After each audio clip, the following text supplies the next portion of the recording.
What's up, everybody? Welcome to the show on another Tuesday here for Theme Parkin'.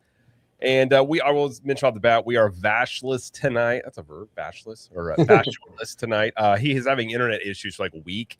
We are streaming on Vash's channel, so hello to Vash's channel over there at the Vash Guy Parkcast. We'll take good care of you over there. But he called earlier, and he was just like, he basically said, I have no internet. It would be terrible. So Vash was us in spirit. I don't know, he might be in the chat. I know he'll be hanging around a little bit if he's able to. But just want to mention that he we'll miss Vash. We won't have B-roll tonight, so it's going to be a much different thing without the B-roll in there. So I got to figure out how to do. He was telling me how to do the B-roll, and I realized as nerdy and techie as I am, he is like the next step above me. And I was like, I'm going to have to take a minute to figure that one out. Like he told me like it was just super simple. I'm like, it probably is for you, but I'll probably figure it out at some point. Yeah, I mean, like you and I, we did a video last night, right, with Mr. Webba and Jabberwocky, who's in the chat. But like the closest I get to B-roll is like pulling up the Twitter page for Scott Gustin or whatever. You know, that's as techie as I get. You know, and we do have, so we are building like a big B-roll deposit or repository. So we have a bunch of it, and I just didn't have time. If I would have had time, I can figure it out because I know he uses a remote server to feed it to it, which I know how to do some of that. I just didn't have it around, but we'll figure it out. So we'll have backups in the future, but no B-roll. But I will have some. We'll have some stuff overlaid up here. But before we get going, just want to say hi to the chat in here. Sorry we're a little bit late. That was my fault. My workout went long, and I lost track of time. And my family got home, and I was like, "Oh, I gotta go." So that was my fault. So what's up, Jabberwocky? We got Stu, my Rick. We got Rudio, Rogue Attraction, Storybook Sorceress, Remy D. What's up, Remy D? Haunted Mermaid. I like Haunted Mermaid. That's a good name. John Make It Rain. We've got, let's see. Tone. What's up, Tones? Tone says, how's your day, boys? You know, it's been a little rainy in Florida, but other than that, it's not too bad.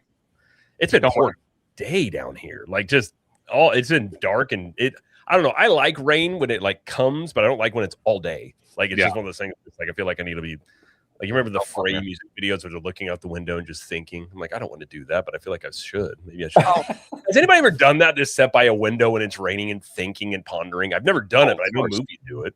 Yeah, I've done it. Yeah. Anything big? Just staring. You know what? Actually, I started watching the rain. Nothing popped up. Then lightning struck, and boom, idea. Dude, that's what's crazy. The lightning down here, the last couple, like lightning in Florida is intense anyways, but yesterday it was raining firsthand. Yeah. And I'm sitting in my living room and it sounds like it hit my tree like 4 different times and never lost power. I was like, good night, man. That stuff will come in. It's crazy. Man, we don't get rain at all over here. Conductor, can you remember the last time we got rain? I can't. No, I can't either. I can't pinpoint it. I'll tell you what, though. Have the opposite effect. You're all rainy and gloomy out there. We're all burning up out here. I mean, that's the thing too. Once the rain goes away, the sun comes out. It's just hot with the humidity once that happens. But Theme Park Philosophy. What's up, Philosophy? He says the rain here in Florida, it's coming all the time, pretty much. Yeah, absolutely. And the worst thing about my yard is it becomes like a swamp, so I can't even mow it because if I go to mow it, my mower just is. It's like literally like a tractor in mud. Oh God. So the yard is what it is, I guess. But Tone said, well, go ahead. Oh, I'm sorry. Tone said he dances in the rain and listens to R&B. Hey, I like that. Of course he does. I mean, I figured as much, I mean, who has rain? There's a funny meme. Yeah, in our group chat, Jose and I, Theme Park Philosophy, we share memes back and forth because we work out, and it's like, what are you listening to when you work out? Most of the times, it's like 80s jams. Like you would think of like, oh, they're listening to death metal. I'm like, it's probably more or less like just an 80s song. You just look like you're tough, but you're just, if Mariah Carey comes on, you don't get too mad about it. You're like, I can deal with this. Nobody else is gonna hear this. That's true. But we all have that. We all have those songs in our playlist, like that tough guy stuff. Like I don't listen to rock music at all, but like I got the Pac in there. I got Mobb Deep. I do my hip hop version of that tough guy thing too. And but sometimes you got to do what Tones does, man. You got to bring out the baby face and the Casey and JoJo, right? I mean, you got to do a little R&B, right? There you go. 8th grade me, Casey and JoJo was a big deal. You're just like, who do I dance to this song right now? It's a big choice to make in 8th grade. And crazy. Well, we have some interesting topics tonight, which we're going to dive into. So we'll have some good discussions tonight. One of which being AI in the theme parks is going to get really weird. I've been saying this for a while, and there's a patent now that proves it. I'm just going to put it that way. We'll talk about it here in a little bit. Before we get to any of our topics, though, we'll introduce our great panel. As always, we have Mr. Orange Grove 55. Thank you for being here. Where can everybody find you out there on the lovely internet? Well, I just want to say it's a lot of fun talking shop with you, Jared, and Mr. Theme Park Conductor. I want to thank you for having me on this evening. And I want to give a big shout out to Rudio, saying that you're a risk taker when it comes to music choice. There you go. Listen, guys, Bob Iger's a risk taker. I, too, am a risk taker. I listen to Mariah Carey's workout. You know, Rudio, we're risk takers over here, bro. So, that's what we do. That's what we do. But you can find me here on YouTube, Orange Grove 55, talking theme parks, nerdy stuff with these guys all the time. And you can also find me on X, where lately I've been arguing about the D23 announcements. Good times. And very cordial conversations were being had on X. Oh, man. And then also on Instagram, Orange Grove 55. Yes, sir. Yes, sir. And we had a really good video. If you want to hear Webba just go off about D23, that was fun. Yeah, and he was like, "I'm sorry." I'm like, first off, never apologize for your rants. Rants are fantastic. They're bro, you don't apologize, bro. You double down. That's the thing. You double down. If someone says, "Yo, you should be so upset about this," like, I'm now more upset that you told me not to be upset. Now I'm up here. I was here. Now I'm here. And you're just like, okay, absolutely. Yeah. So we're also joined yet again by Mr. Theme Park Conductor. I believe you get the award for most recurring guest. So it's your I appreciate award. that. We'll send you your cardigan in the mail. It'll come. Perfect. At some point. You get a theme park and legends award is what you get. Conductor. Perfect. Hey, as long as my cardigan looks better than Bob Iger's, I'm good. We'll get it fitted. It'll work. Perfect. Yeah. If you want some shoulder pads in there, we can give those for you. Give you better, Okay, well, I don't want to look like I'm wearing a jacket from the 80s. So maybe not that, we'll figure it out. But where can they find you out there? What you got going on out here on the internet? No, absolutely. Thank you for having me on. You can find me on YouTube, Instagram, and Blue Sky at Theme Park Conductor, on X at Theme Conductor, TikTok at Theme Park Conductor 1, and every Sunday at 5 or 7 p.m. for Conductor Sunday live stream, where we just had Orange Go 55 on, and it was a great conversation. Like I said, like he said, the D23 battle news continues on all platforms because it's just a great conversation. And we do that live stream once a week on Sundays at 5 or 7 p.m. Pacific Standard Time. And I do want to shout out to a couple people in the chat that have posted it.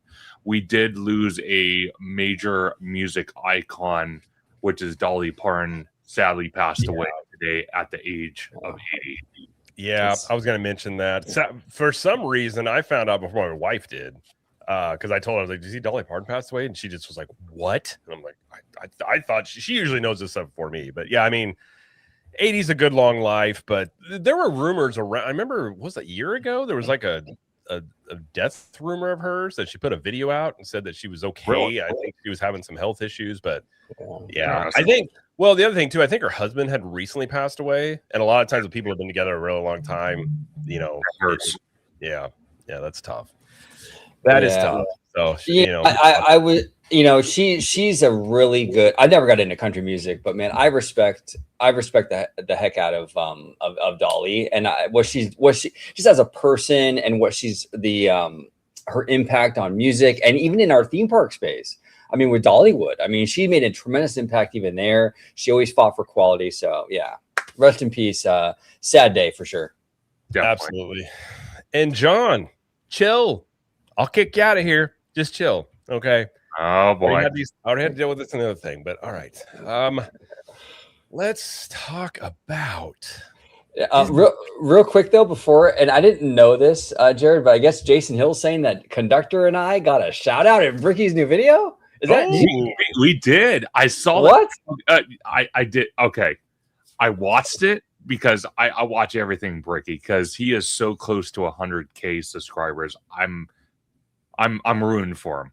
But I was watching his latest video on his main channel, dude. I saw it, and I need to text him because I'm like, that is like a humongous honor That's like winning. That's awesome. That's like winning an Oscar.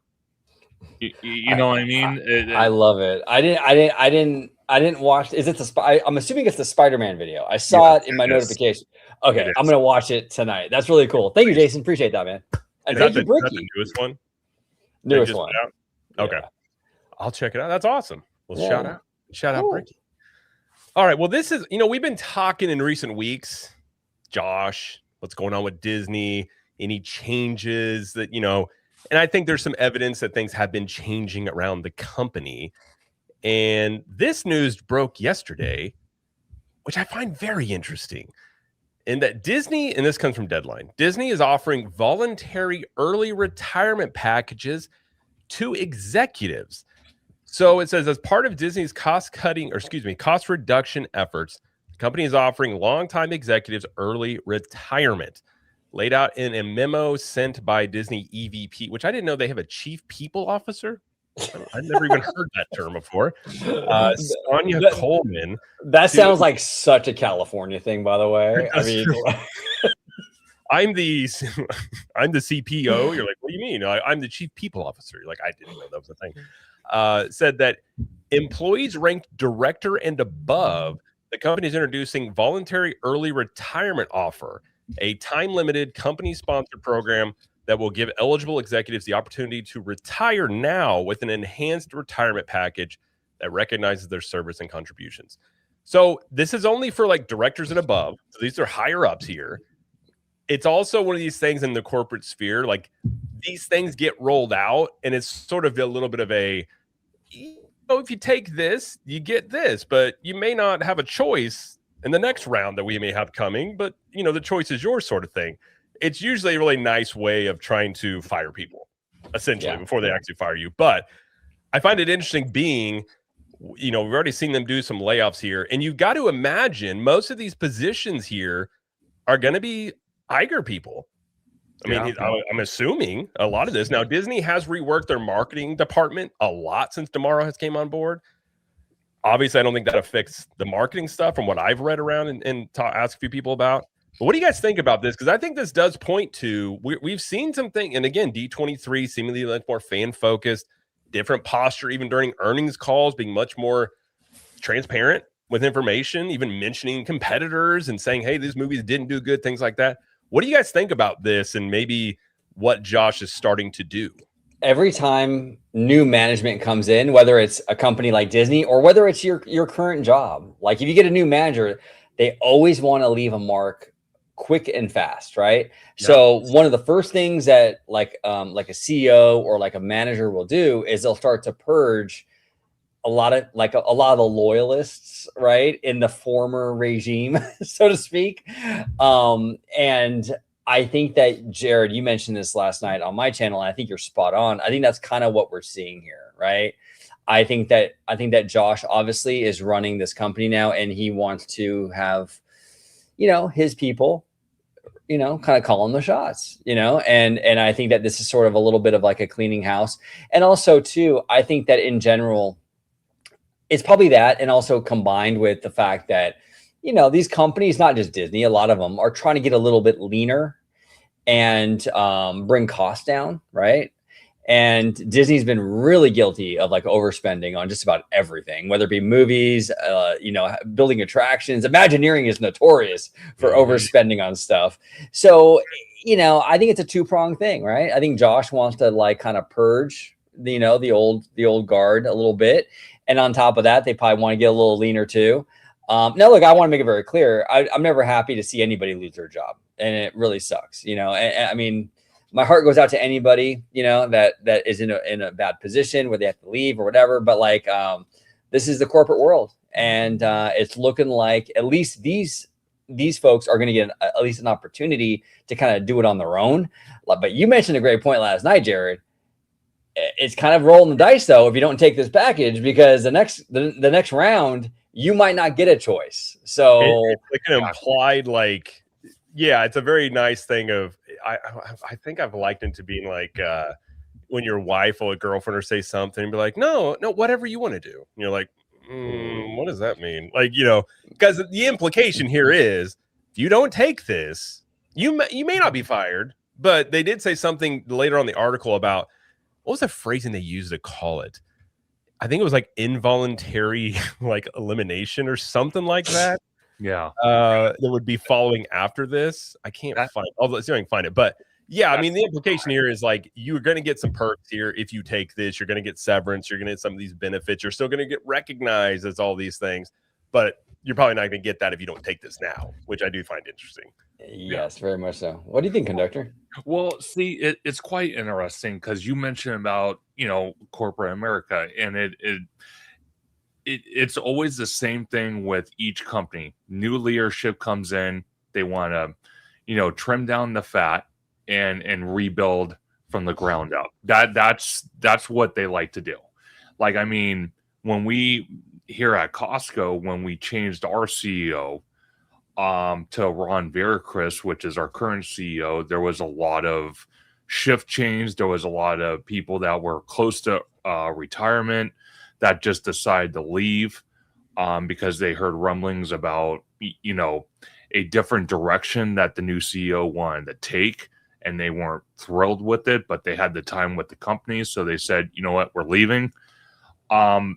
So I'm not surprised DeMauro is doing this. I do find it interesting, though. And I want to ask you both this. Being that DeMauro, we've all said it, he is a parks guy first and foremost, before anything else. I find it very funny that a lot of what you guys call the Bob Iger loyalists are getting terminated, and departments that were overfatuated with staff that didn't need to be are being trimmed back, especially after what we saw at D23. Like, I mean, again, I'm not saying this is a contributing factor, but maybe it is. Who knows?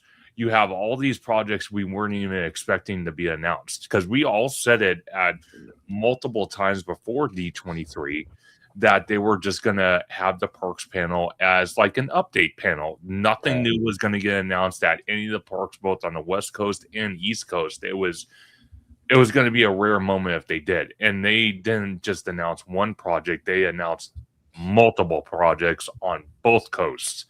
So it doesn't surprise me that DeMauro is going in this direction. Yeah. It's interesting, and you're right. I mean, when you have new management come in, and I'm a big advocate of the Pandora stuff. I've made no bones about that, but I'm also realistic, and like right now, Scott Gustin and people in the know are saying it's not canceled. But look, reality is when you get new management, they can come in there, and Jared, you brought it up, like they can come in there and be like, this thing doesn't work for us. Maybe we haven't broke ground on it yet, so it's not too late to cancel that, right? So it goes for projects, it goes for adding new stuff. Like maybe Bob Iger didn't want to invest in a new Tomorrowland. We got reports. I know our Vash actually he brought up an article about, I think it was a conversation Disney had about our new Tomorrowland being like a viable thing back in like 2019 or 2020 or something like that. And like the executives at that time didn't want to do it. Now they want to do it. See, that's a management shift, so you just don't really know when these new guys come in and new gals come in. I mean, they might have a whole different, mission statement for the company. So I hope Pandora doesn't get canceled and things like that, but you never know. And other things are coming to the foreground, Spaceship Earth and Figment and Dreamfinder, and that stuff might not have happened under Bob, right? So, and I think that's what leads to, like, when you're looking at this stuff, it's like the stuff we're hearing from D23. I think whether you like what they announced or not, it definitely is much more of a shift toward listening, like trying to do fan service, which I wouldn't think is something we've really gotten for a little bit from the Disney company, being outright telling you multiple times, like, we're doing this for you. We listen to you. Like, they were really going out of their way to mention that. And granted, that's lip service. I'll believe it more when I see the action behind it, but they did go out of their way at this point to do it. You're around the 6-month mark. It's all interesting because Bob Iger is still in the building. Supposedly, we don't know that, but supposedly he's still around until the end of the year. And so we did wonder if there would be some big moves by him. And I think we have seen little things and starting to see the direction going. And Josh has even mentioned about, he's a risk and all these things he's going to do. And, One Disney, and obviously he's going to, there's been lots of talk about Disney needs to be leaner. I think using AI falls into this. And so I just found it very interesting that it wasn't right away, because I think a lot of times it's like, in the medieval times when a new king comes in, like you get rid of all the people that were there before because they're always worried about somebody overthrowing you. And I think if you're DeMauro, you got to remember Bob Chapek and what happened to him. He was backstabbed, and maybe Josh was part of that. Maybe what happened to him.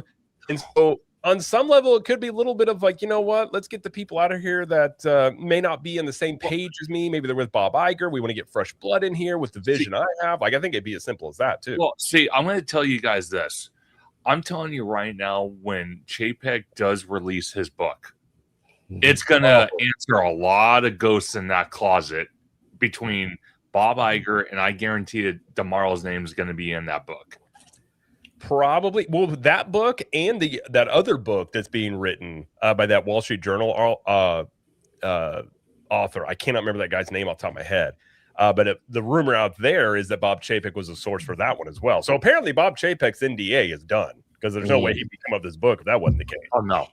No, I am like, when that comes out, we will talk about it, because I think there's going to be some real juicy stuff in there. Oh, yeah. And so go ahead. Well, no, I also, to your point, guys, I mean, Jason brings up an excellent point as well with the original trilogy coming to Galaxy's Edge, right? Even the Muppet Coaster, like, they closed down Muppet Vision, but they did, compromise and gave Muppets their own roller coaster across the way. These are things that, like, very, very Josh D'Amaro kind of moves. Well, that's why that's why I talked about in my opening statement about DeMauro trimming back the company in many departments, getting rid of the Bob Iger loyalists, because I kind of felt maybe his first term as CEO was arguably better than his second term. His second term, he didn't care about the parks. Let's be honest. And now that we have a parks guy leading the company, it's only going to get better from here. But in order to get better, you have to trim back a lot of jobs, which, again, I want to iterate what Orange Grove 55 said. I am not okay of people losing their jobs, especially, older adults that have families, homes, investments and stuff like that. I'm not okay with that. But again, this is what you get into working in corporate America. You have to understand, when you take a job in the retail game or the customer service game, there's always that chance that a massive layoff will happen.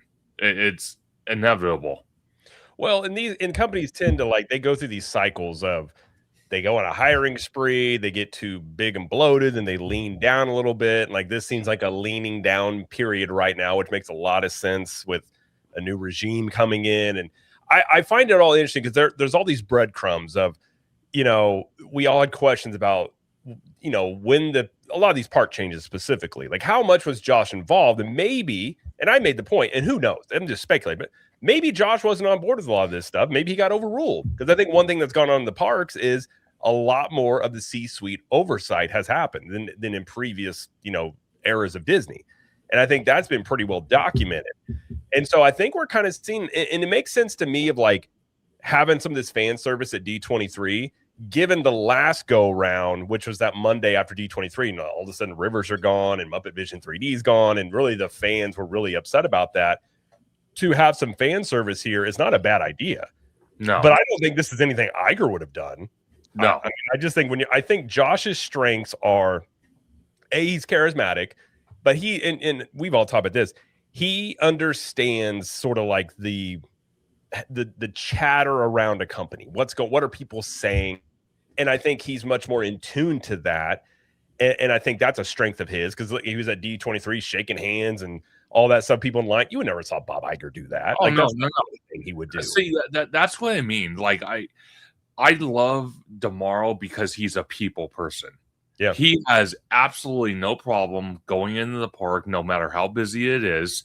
And like you said, shaking hands, talking to guests, talking to cast members, and really kind of getting out there instead of being, to be honest, having an army of security guards around him. And even if you get close. No, leave me alone. It's like, no.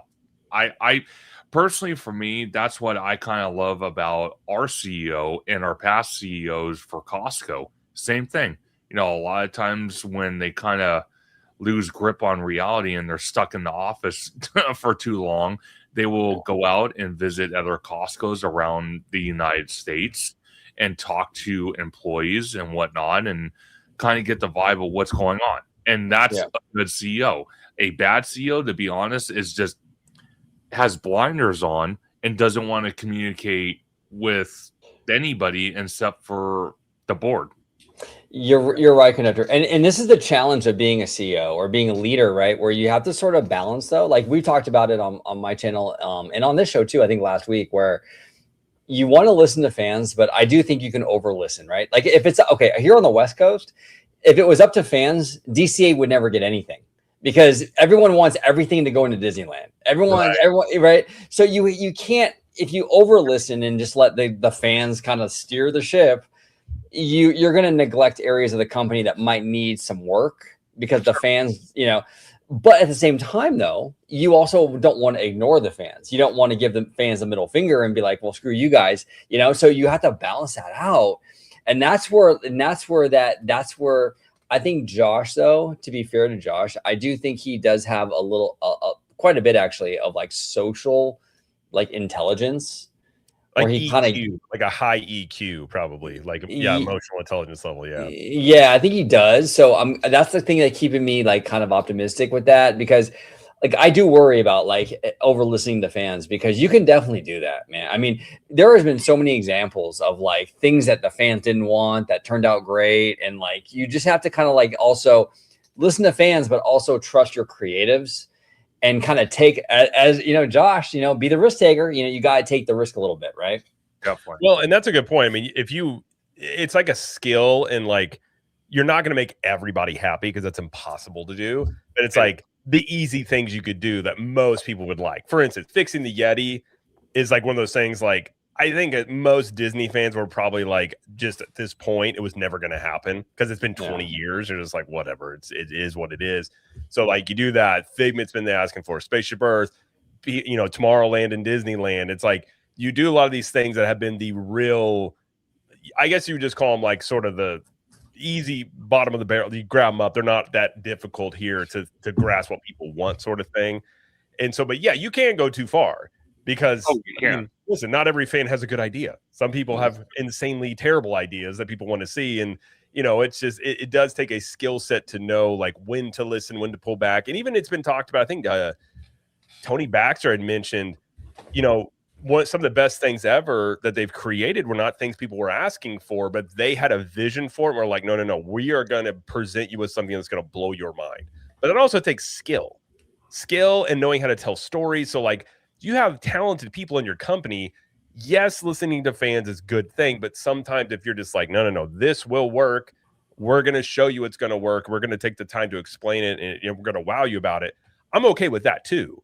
Sure. So I think there's a balance there. It's like if you're going to go this way, you come back this way, and it's kind of like being on a canoe. You just like you don't go too far the other way, or you're going to tip over. So you just got to kind of stay right in the middle, or try to some degree. Definitely. Let me ask you guys this though, being that this headline article is talking about voluntary early retirement packages to executives. Being that obviously Josh is the CEO and under his leadership, he's offering this to the executives. Do you see something like this that maybe Bob Iger would have done when he ran the company? Or is this kind of on the more generous side of tomorrow? I'm trying to remember under some of, I mean, I know they've had some layoffs over the years. A lot of times it was lower level. I don't recall the last time something was focused on like upper management. And I'm not saying it hasn't happened, but I just can't think off the top of my head of that. That's what makes this interesting, and the timing of it.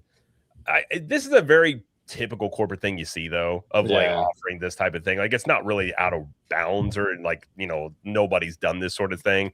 It's definitely like a soft firing in many ways. And correct. You know, whether or not, now some people are speculating it's getting rid of, you know, ideological people. Who know? I mean, I don't really know if that's what's going on here, but I think if you're looking at most companies, have bloat, undoubtedly, especially Disney.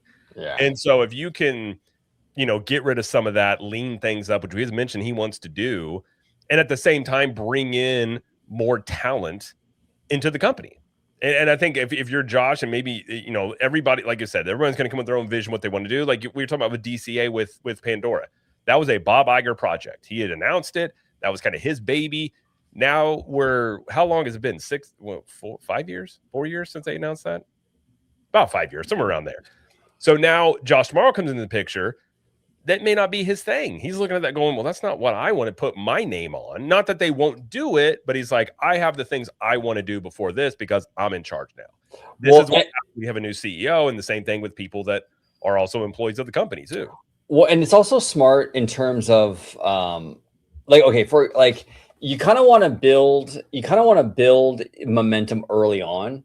Yes. Like the first year or so is probably the most important for these guys, right? And actually, Bob Iger did a good job. The first couple years that he was CEO of Disney, he did a lot of like fan servicey stuff too. Like he got Oswald back to Disney, right?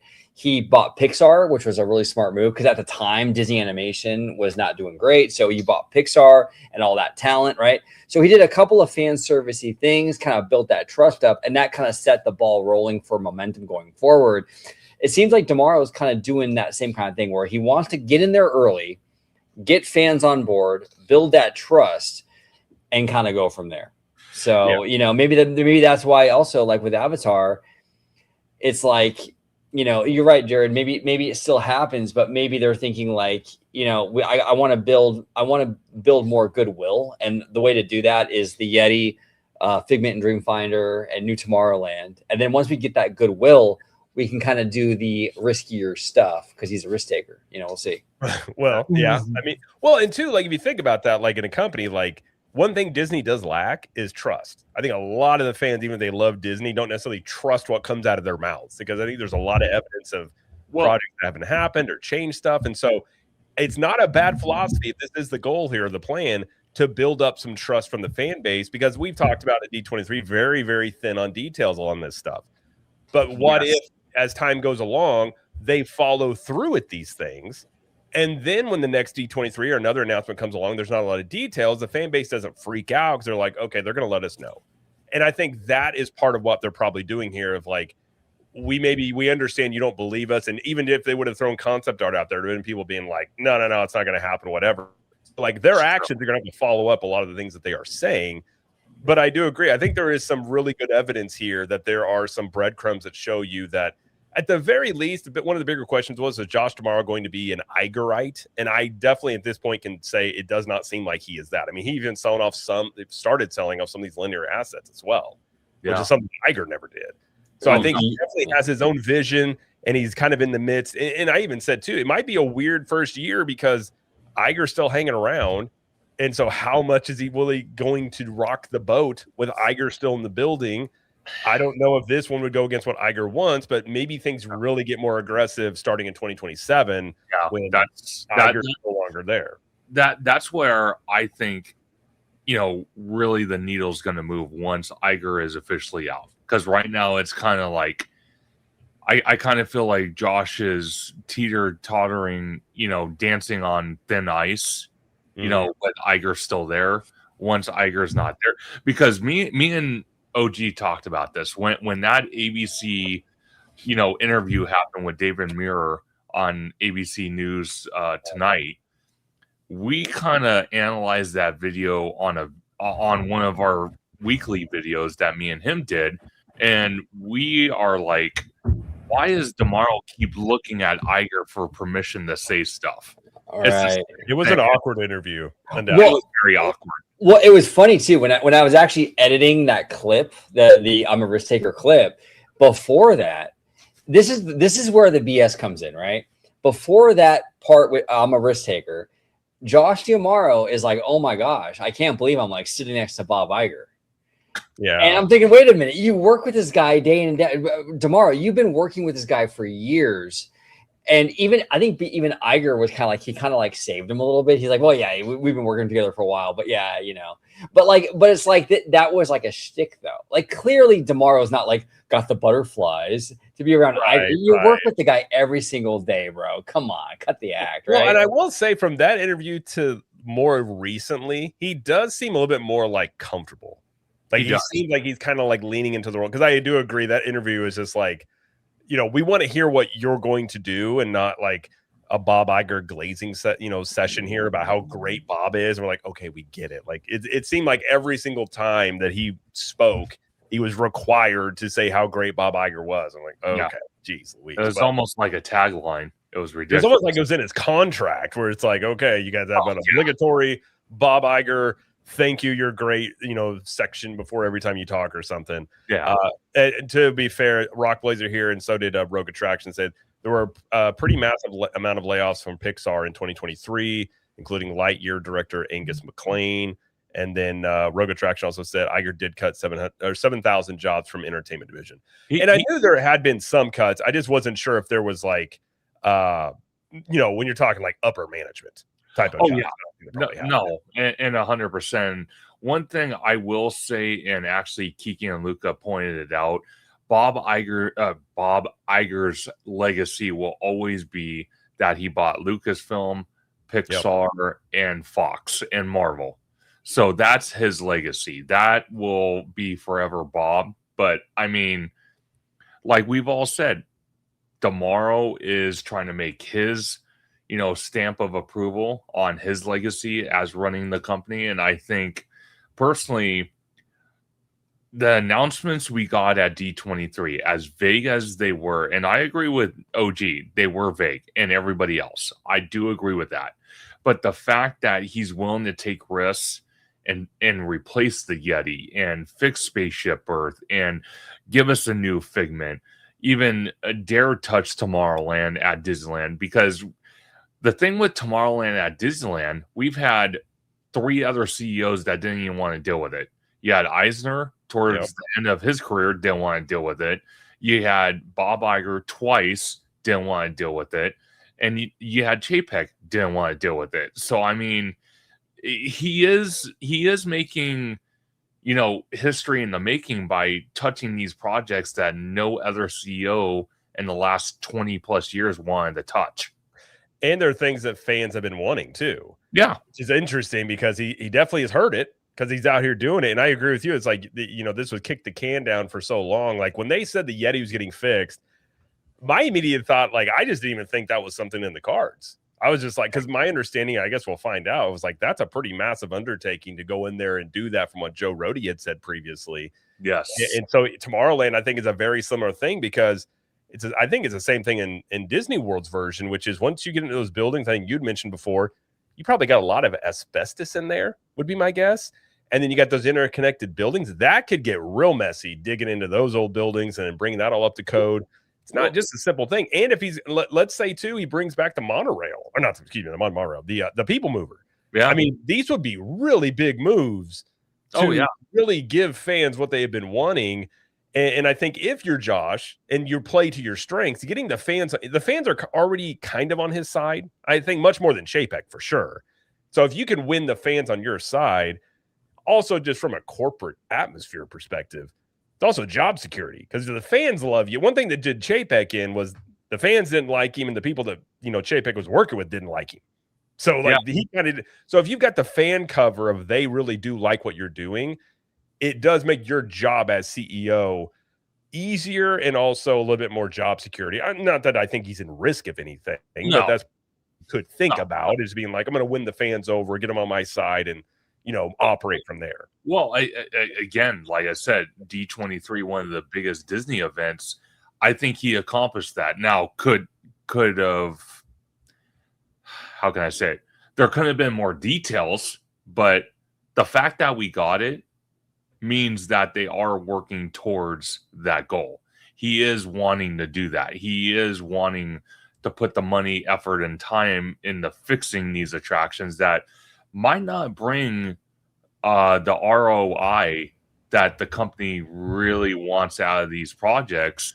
But the fact that he's willing to kind of overlook that and bring them back to life anyway.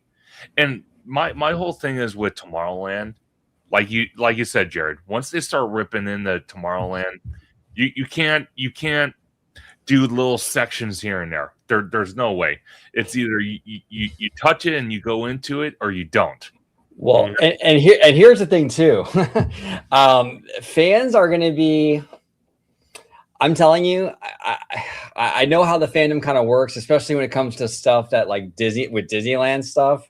Sure. There's going to be a lot of controversy with this tomorrow. I'm telling you, Maslam got on that stage and said, yeah, we got some wide open spaces here. It's probably going to be a grassy knoll where the submarine lagoons used to be, right? That kind of stuff. I am telling you, there will be decisions made with this new Tomorrowland that will be very controversial. Because right now it seems like, oh yeah, we want a new Tomorrowland. Well, because they were smart about it and they didn't give you any details, fandom. Wait till the shoes start to drop and tell you what you're going to lose. What are you gonna pay for that new Tomorrowland with? Is it going to be the Autopia? Is it going to be the submarines? Is it going to be? Trust me, it's going to happen. And people are going to be like, oh man, I wish we just would have got Avatar. Well, and I think we've talked about it at length about the Avatar situation, which I think there's. Put it this way, if I came in as CEO and I was left with this project that still hadn't started yet, and I really wasn't that big, gung-ho on it, and there's lots of questions around the IP itself, like even the guy that's making the movies is like, hey, I'm out of here.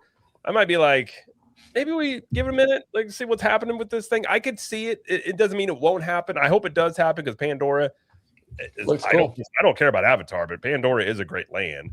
But we'll see what happens there. But I can understand going in there. And maybe, listen, if you are going to take those things away, maybe the other consolation end of that is you do get the People Mover back. You get something back in there that people have been asking for. Maybe they will bring back Carousel Progress. I mean, who knows at this point what they might do. It's true. I think I just have a little PTSD from like the Westcott stuff. Oh, 100%. Well, I got PTSD from the Epcot overhaul.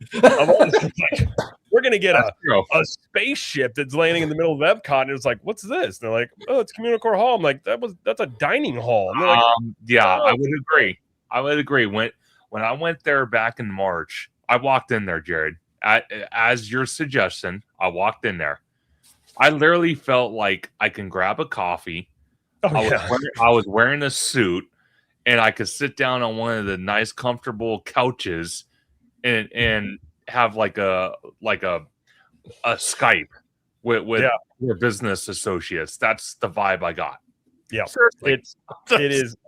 It wouldn't have been as bad if they didn't show, and which is probably why they're not showing concept art as much now, when they showed all that concept art.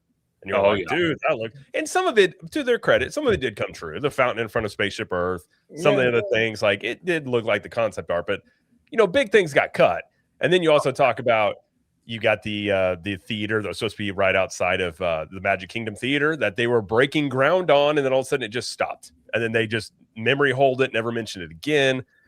There's lots of examples of, and it's very understandable even now. I put out a video yesterday, which, it's funny because I knew I was going to get called a Disney shill. And I was like, I think it's funny in this video, as many complaints as I have had, I do feel like Disney is going in a different direction than I have seen ever since I've been covering theme parks. I think now lip service is one thing. They're going to follow this up with action and actually deliver on these things. But I think in the park side alone, I like Thomas Masloom. Everything I've heard about him say, I agree with. Like, he's out here saying, like, hey, efficiency, like getting people off their phones as much. Like, we need to, like, all the things, very customer and client centric, because he comes from the cruise line. He comes from the Signature Collection, which that is catering to very high end people. So, we'll see what Joe Shoot does as well. You got Jill Estorino now at Disneyland. So you got whole new people in charge of the parks now. Definitely looks like you're going in a different direction. I think for Josh, as the whole company stands, a lot of questions are going to be around, like, say, Pixar and the original animated movies. Like, are you able to get those things going and more like consistent movies out there? I think that's a question there. Outside of sequels, are you able to get new stuff hit? And maybe that's but that's going to be something we're not going to know for years, because that takes a long time to turn around. We're talking about entertainment type properties, but it makes sense if you're Josh. Lowest hanging fruit is theme parks, is what he knows, and it seems like that's kind of what he's going toward here while he does, other things that he's sort of tinkering around the company with currently speaking. Well said. And Mickey's my spirit animal. Said I got PTSD 23. That's a good way to put it. That's a very good way to put it. I love it. That's very clever. But Kiki and Luca here said that we are going to lose Avatar, which would have cost hundreds of millions of dollars, and get something that costs much less. And that's my biggest concern. Like Kiki and Luca, I'm not like a big Avatar IP guy, but like that looks super ambitious. I mean, that model was gorgeous on the D23 floor. My biggest fear is like they're going to be like, yeah, you know what? We'll downsize. We'll give you Zootopia, and the ride is basically Mickey and Minnie's and Rise of the Resistance. No real difference there, and you're going to get another cityscape in DCA with LED screens or something. I don't want them to downsize the ambition. If you're not going to do Avatar, that's totally fine. But whatever you replace it with has to match that level of ambition. DCA has an uphill battle right now to compete with the park that's feet away from it, Disneyland. You got to bring it. And I'm sorry, there a lot of DCA stuff that they've done since 2012 have been really phoned in. And I have a really hard time trusting them. Even the Coco thing, I'm worried about it. They didn't give us any information on that. That's really super fishy. I'm like, there's just a lot of question marks. I want DCA to be a better park. And I don't really think Disneyland needs the work right now, to be honest with you guys. DCA needs it way more. But at the end of the day, they're going to do what they want to do. But if you're not going to do Avatar, then you better bring something super ambitious for that spot. Go ahead, Conductor. Sorry, bro. No, 100%. And like Jared was talking about earlier, with the news that's coming out from third-party sources and it being unreliable and them announcing projects and then canceling them much later.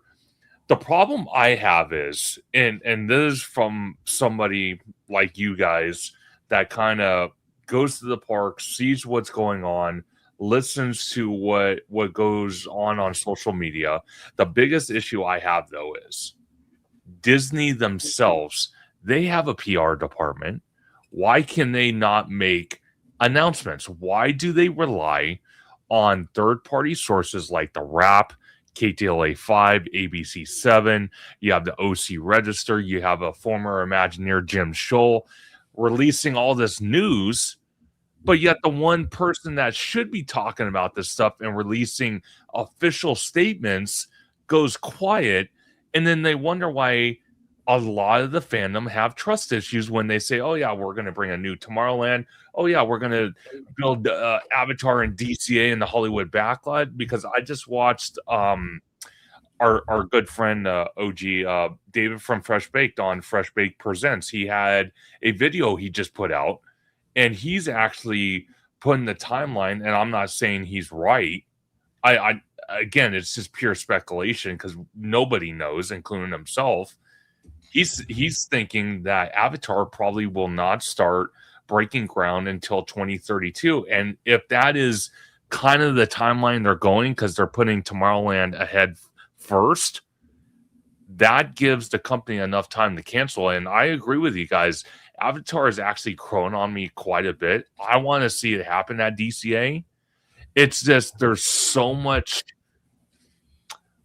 I want to say there's so much negativity behind it, but the model was beautiful, and Disney really had the opportunity to literally speak for 5 minutes. That's all it needed, 5 minutes to talk about it at the parks panel, and they neglected to do so. And then people wonder why there are doubts about Avatar, and then they come out Sunday morning or Monday morning to the press saying, oh, well, we're going to put Avatar behind now Tomorrowland, and we're going to use Tomorrowland as a project to go forward first before Avatar. Either do it or don't.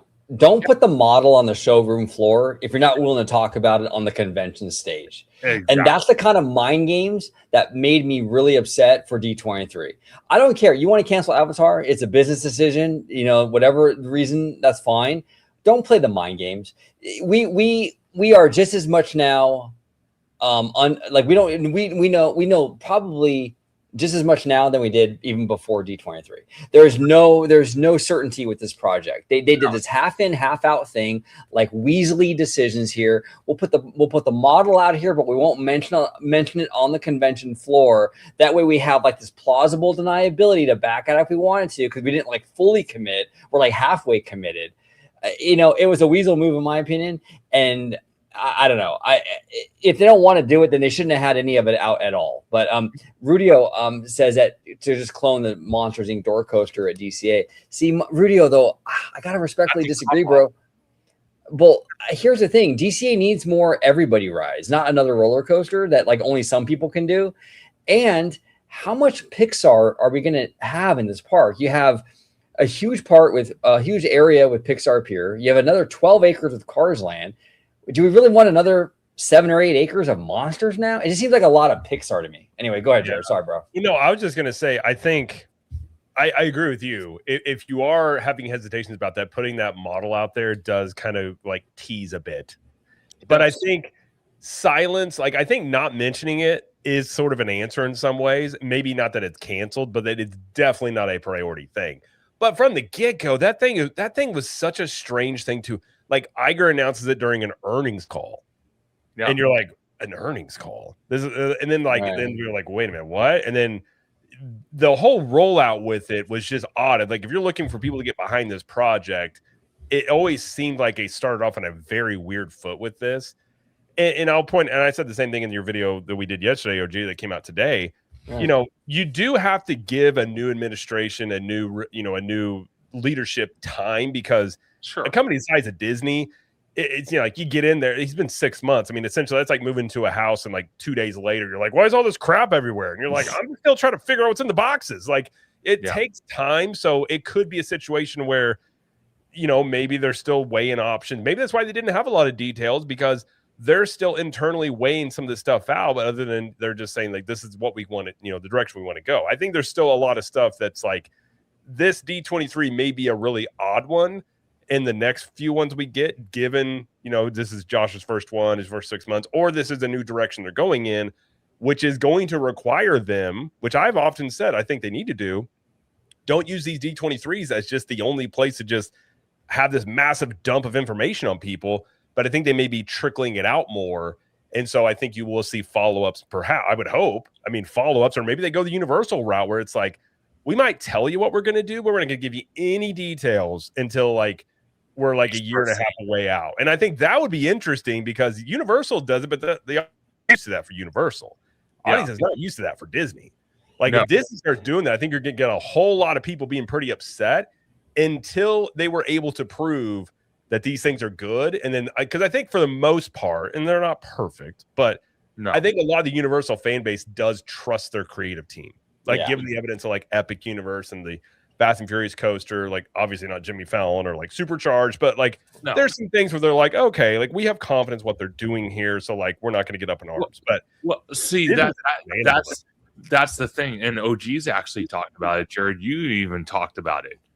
Disney's so far embedded about giving too much information out on projects, budgets, just too much information in general. And then on top of that, you have D23 that happens every 2 years. You have Destination D23, and they pump so much money into it.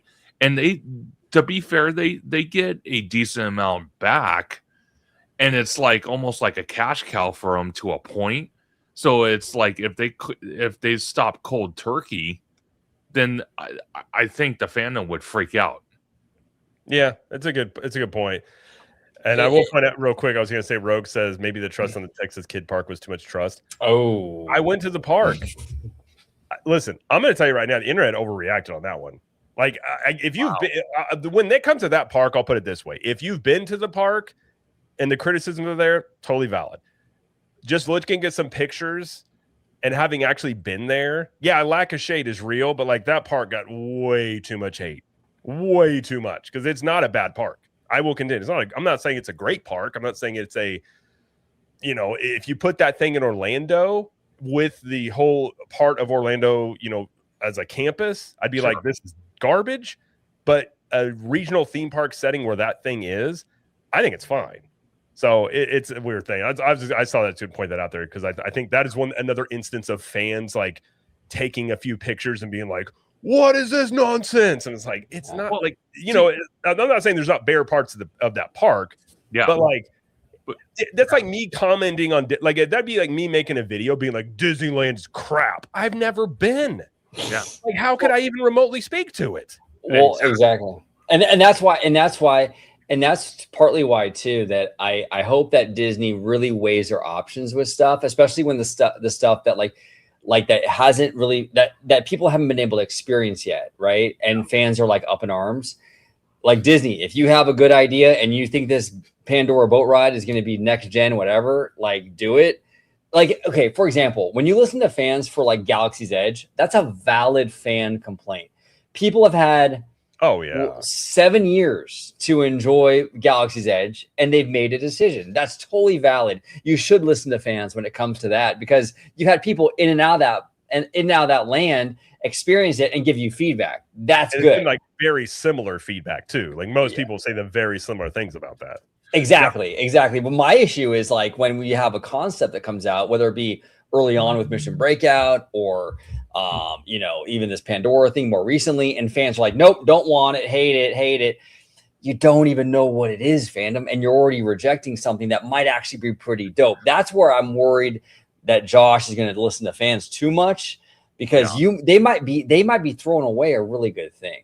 Well, and they've done that before, whether it be Westcott or whether it be your Epcot stuff. We've seen it, and that worries me, you know? No, and you're not wrong, OG. I think personally, if Disney did a different approach, and I'm going to put it this way, if Disney did a different approach and they released the concept art, they released the concept art for Avatar, they gave us the model that we saw at this D23, but they did not say where it was going in DCA. Whether it was going to be DCA or Disneyland Forward being the Simba parking lot, if they didn't give that detail out until they were absolutely ready to put a shovel in the ground, I think there would not be this much backlash about Avatar coming to DCA. I'm going to be honest, because I do agree with you. People that have had the wonderful opportunity to go to Orlando and go to Animal Kingdom to experience, you know, Avatar, it's beautiful. Yeah, it's absolutely beautiful. It's also a great case study of like, you could have done an original concept IP for me personally, because like Avatar is not a draw for me. Like they're whatever. I've seen the first movie and I was like, it's okay. Like I didn't understand like why it was making so much money, and I still don't. But the land is fantastic. Like you go in there, especially at night, like it has some really cool elements to it. And I do like the comment here. It's like a blind date. She could be hot. She could be super hot or not, but you won't know until you meet her. And honestly, that's how I met my wife, by the way. God rest her soul, my grandma knew my wife her entire life. I never met her. And she was like, there's this girl I met. And I was like, I'm not getting fixed up with my grandma. What are you kidding me? And she was like, whatever. So my brother looked her up on Facebook, and he was like, I mean, I was like, well, I guess one bad date couldn't hurt. And then we hit it off and it was great. So like I could have, I wouldn't even have the life I have now if I wasn't like, thank goodness for Facebook and thank you, my grandma. But it's like, just because a set of circumstances isn't exactly how you think it should be in your mind. And especially with fans, we're talking about blue sky stuff. Like people are mad because they have an idea of something they want. So they get very closed off to other stuff. And it's like when you have a land like Galaxy's Edge, it's much easier to be like, well, I see. Okay, the land's here. If you did X, Y, and Z, this could be better. And that to me is more constructive criticism than trying to crowdsource blue sky projects. I think that is where you could go really off the rails. Because it's just like you'd have a million different opinions on what to do here, and you're never going to make everybody happy to begin with. Well, 100%. Well, see, okay. Let me ask you guys this with Avatar. Being that, like I said, they released where they want to put this land. I'm going to call it a land. I know they refused, but I'm going to call it a land. Being that they released the detail they want to put in the Hollywood backlot, I think the reason they did that, even though they were not ready to put a shovel in the ground, is because they know people like us we'll talk about it to the day's end. And I Yeah. mean, it will go viral everywhere. And being that people would be interested that can afford it, will go to DCA, give Disney the foot traffic, and obviously people will buy merch, people will buy food because they're in the park and it's hot or it's cold, whatever time of the year you go, and people will go to that Hollywood backlot that didn't really get attention for years. That's why they're choosing to put Avatar there, and people will start analyzing and trying to figure out, how's this going to fit? So that was a sneaky move by Disney, but also a smart move to increase attendance at DCA and the Disneyland Resort, because they released a detail that normally any other company like Universal and like Knott's Berry Farm and so on would probably not release that detail. They would say, oh yeah, a new ride's coming, here's some concept art, but they wouldn't say where it's going until they were ready. But Disney plays that game of, no, we're going to release too much information, that way we get maybe the return later down the road by people visiting the resort trying to figure out where we're going to put this project and how it's going to fit. Yeah. Well, and Remy D brings up another good point too. Kind of like some Cali people don't want Orlando to get Fast and Furious Hollywood Drift because about maybe the Florida people or not wanting Pandora because we have it or whatever, which maybe there is some people, but that wouldn't bother me any. But even whenever I was telling people, because I had heard early on, this coaster in Orlando is going to be Fast and Furious. People are like, oh, I don't want this, blah, blah, blah. And then you see Hollywood's version and you're like, yeah, I get Fast and Furious is a ridiculous franchise, but like that coaster, if you're a coaster fan, that looks insane. Yeah. And so you're going to get a great coaster. So it's like a lot of times it's like, I agree. You can listen to fans too much, but I think Disney's problem is they haven't listened to fans enough for so long. And they're trying to make it up. Like correction period where it's like, okay, we're going to do the lowest hanging fruit to make you guys a little bit more happy while we work on some of this other stuff we're doing. Maybe that could be part of the strategy, but I think undoubtedly, I think we're seeing the early breadcrumbs here, and I think we'll see more, to be quite honest. I think if you're Josh tomorrow, the worst thing you could do is just keep things how they have been. And I think he has enough. I agree with you, OG. I think he's very savvy. I think he's more savvy than we even realize, probably. And he's going to make more. He's going to make some moves, I think, that are a little bit more like he kind of seems like he has a pace of this. Even look at the Galaxy's Edge changes. Kathleen Kennedy was walking away. Bob Iger was just about out the door, and then those changes hit. And we had even speculated at the time, because that was before he was named CEO, that this was Josh. Like Josh was already shadow running the company in many ways, because all of a sudden this gets greenlit at that time. You're like, that's weird. And I think we've seen breadcrumbs that there is a different direction going here. And ultimately, like, it's just going to be, we look back over a couple of years here to see if this is really a direction that's been going. But I do think we are starting to see a little bit of move in that direction, which I do like. And I feel like I'm in a weird spot. I told you on OG's last night, I was defending Disney in the video, and I'm like, this is weird for me. I haven't ever hardly defended Disney on anything. And, I do like the rhetoric. It is rhetoric. I want to see action. I want to see what they do. I want to see what they do with the Pandora project, because even if something else comes along, I've been on that side of the thing where it's like you look for this thing coming and then you're like, oh, not again. Like, this doesn't happen. Like, I want to see what they do and how they handle that if they don't go forward with it. That's going to be very curious how they handle that PR if they do switch it.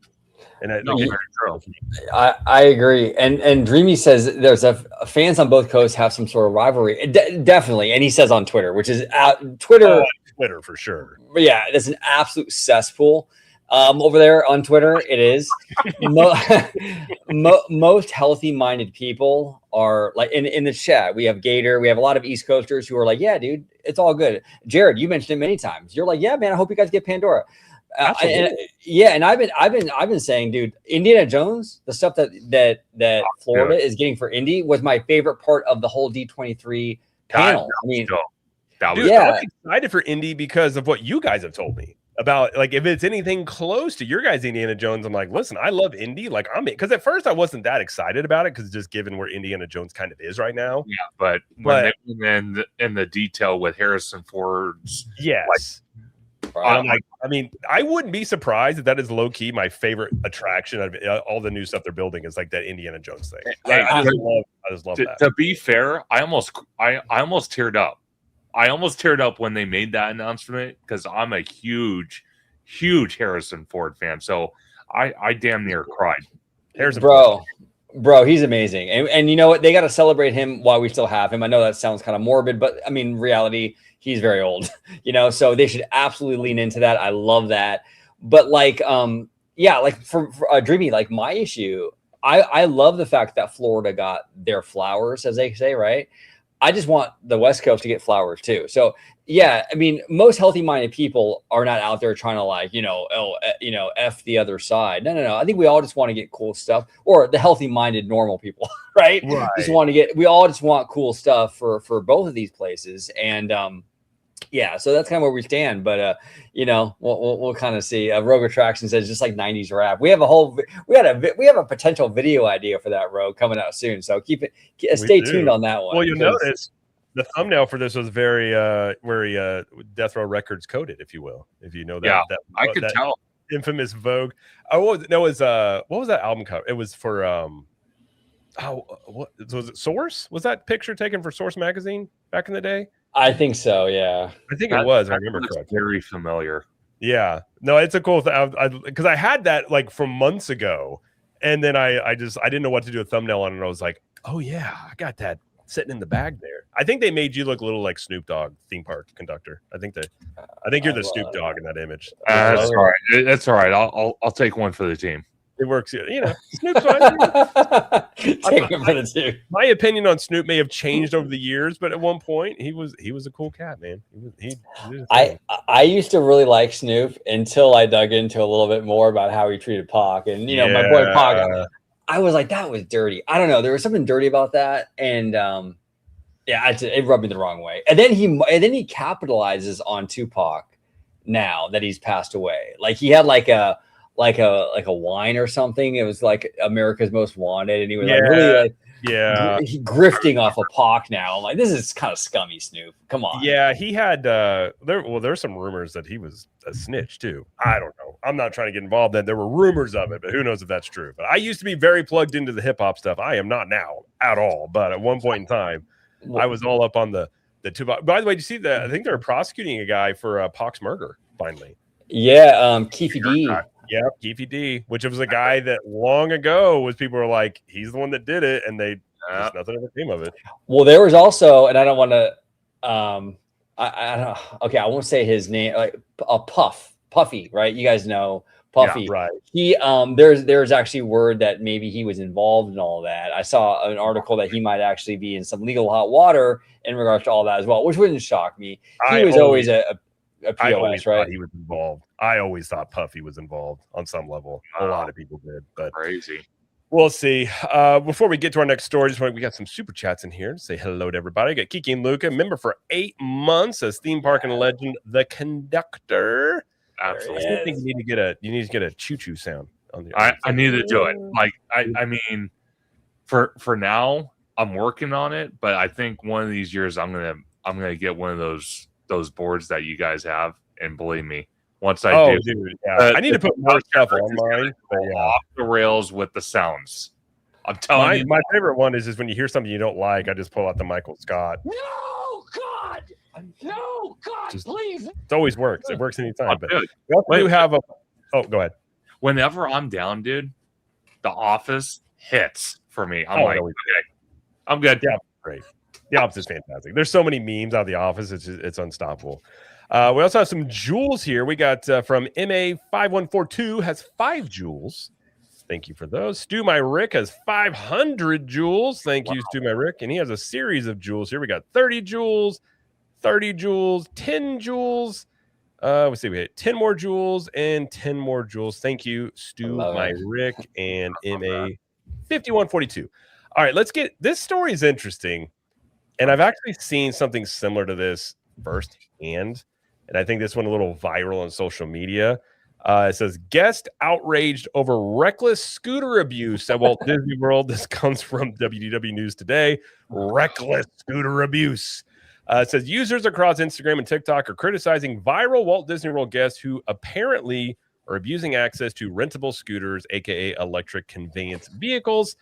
And we will. Okay, this is. I'll bring this up here. We'll see if we can. Is this shown in there? Oh, I got to click over. Hold on. It loaded in here. Well, you can see it on that screen right there. Yeah, you see people. I could see that it. more than likely aren't in need of UTVs. Yeah, and they're using them. And I've seen this before. I think the one that really got people upset was this one, where you had a bunch of people and I'm just doing circles in Epcot. And the thing is, I've seen this before where I've seen a whole family before that they were not disabled. They had all bought scooters and we know, by the way, they weren't disabled because they would jump off of them and jump back on them. And they were talking about, we ain't walking anywhere around this park today. And I was just like, okay. And so like, I guess the question is, does Disney do anything about this? Because if everybody starts doing this gets way out of hand. Yeah. I'm going to tell you this. This irritates me more than anything because, like you said, those scooters are meant for people that, obviously can't walk very well. Granted.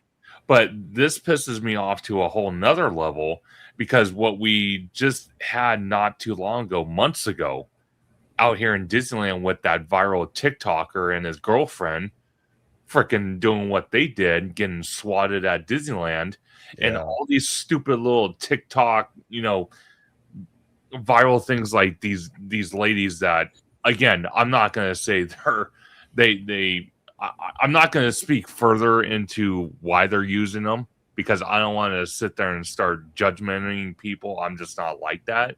But I can clearly tell they don't need to use those. But what I don't like is it's giving Disney that excuse to kind of throw it back on influencers and go more towards, okay, well, maybe we don't allow the cameras, the tripods, people doing live streams in the park, people doing content because of this type of behavior. And it's disgusting to see because, again, I'm not saying I make my livelihood, doing YouTube content and social media content. It is a hobby of mine to kind of get away from my 9-to-5 job. And I'm telling you right now, if people like these lovely ladies, if you want to even call them that, I call them daredevils on scooters, let's sit there and ruin the experience for me to go to the parks and go film content for my community. It's really going to piss me off.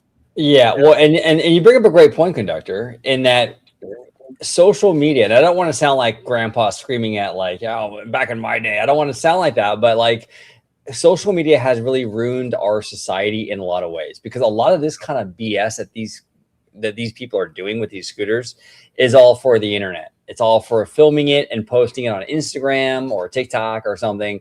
And so a lot of bad behavior is rooted for that internet cloud. Even the Tiana stuff, you've been seeing a trend now of people trying to jump out of the logs, right? I mean, that's all rooted with the social media. So Disney has to really nip this in the bud because this can get crazy really, really fast. And if you don't need a scooter, these are not toys.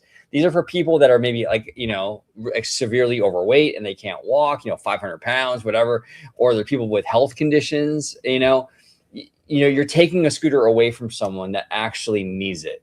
And to get in these scooters and play bumper cars with them at the park is pretty disgusting, dude. I'm sorry. It's also just not smart to bring attention to it. If you're going to have a parade in the middle of Epcot to kind of, because what you're doing is you're flaunting that you have scooters and everybody else has to walk.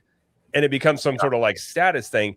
And the thing is, and I have family members that are disabled, that they do need scooters. Many of them have their own, but they only have so many scooters in the park each day.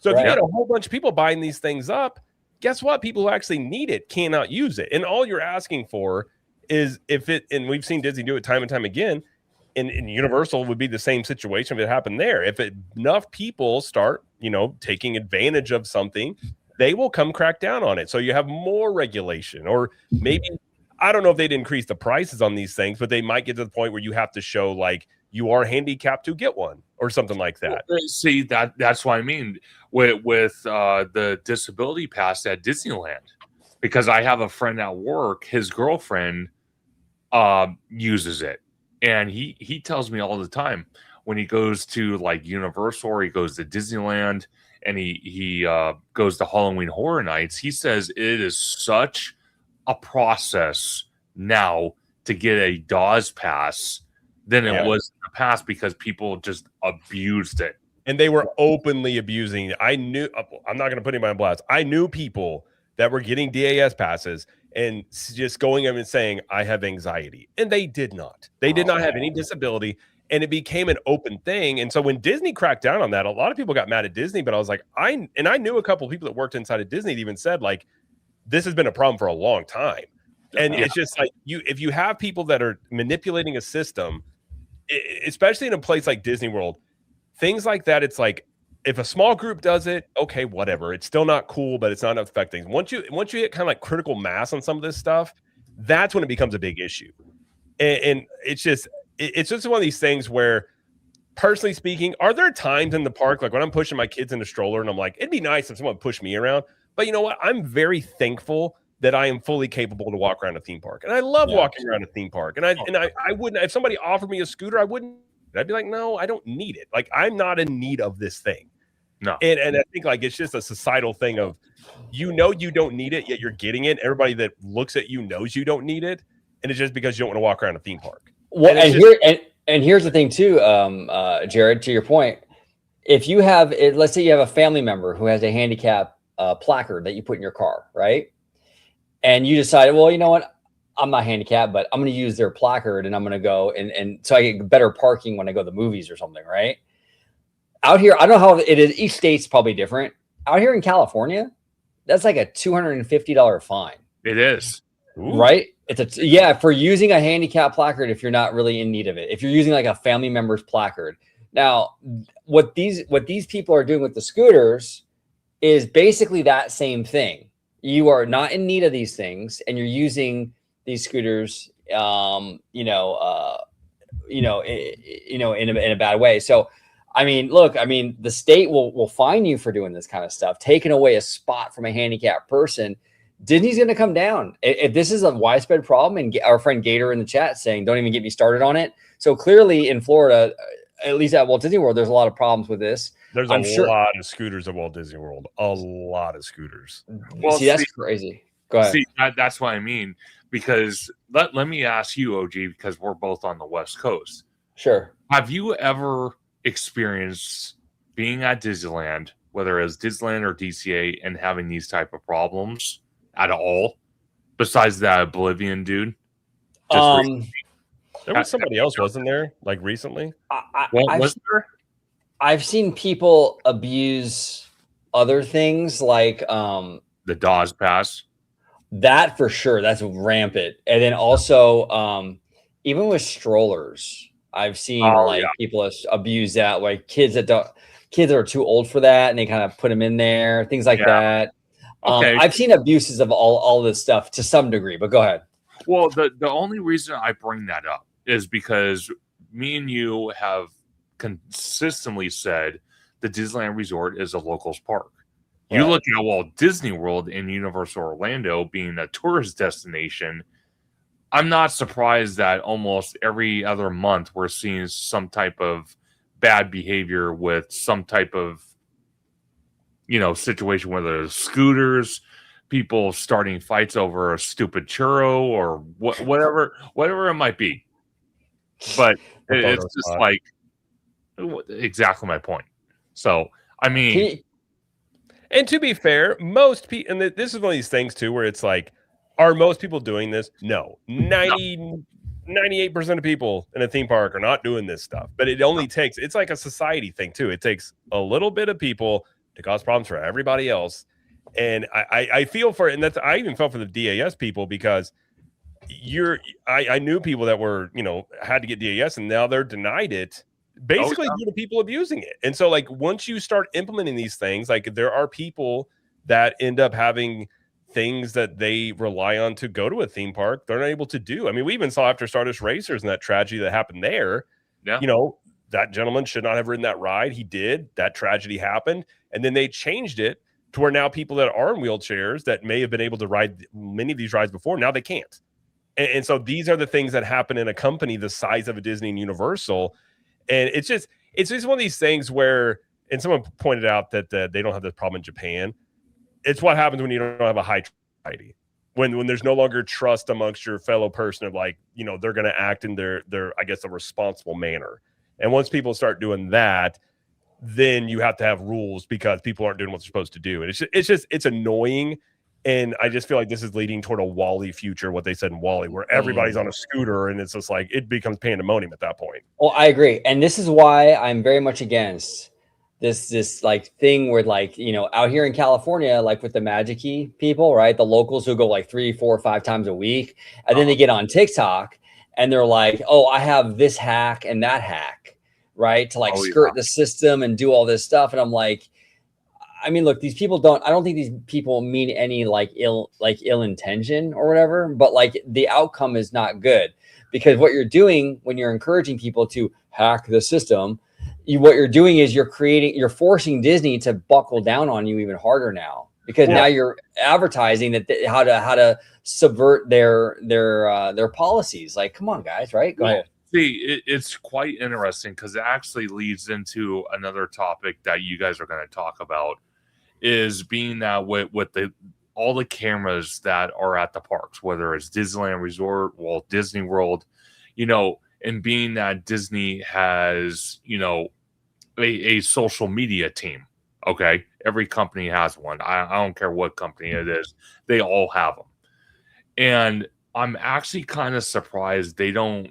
And again, maybe I'm overstepping my bounds by saying this, but I'm surprised they don't crack down on that. Like, I mean, if they are watching social media, they're watching YouTube and watching like our channels and people on TikTok and Instagram Live and X and so on. I'm actually surprised when these people make that type of content, let's say on TikTok, and then let's say a week later or a couple days later, they show up to the resort and they still let them into the park. And I know that's borderline policing people, but then again, it's like, where you draw the line on that? Yeah.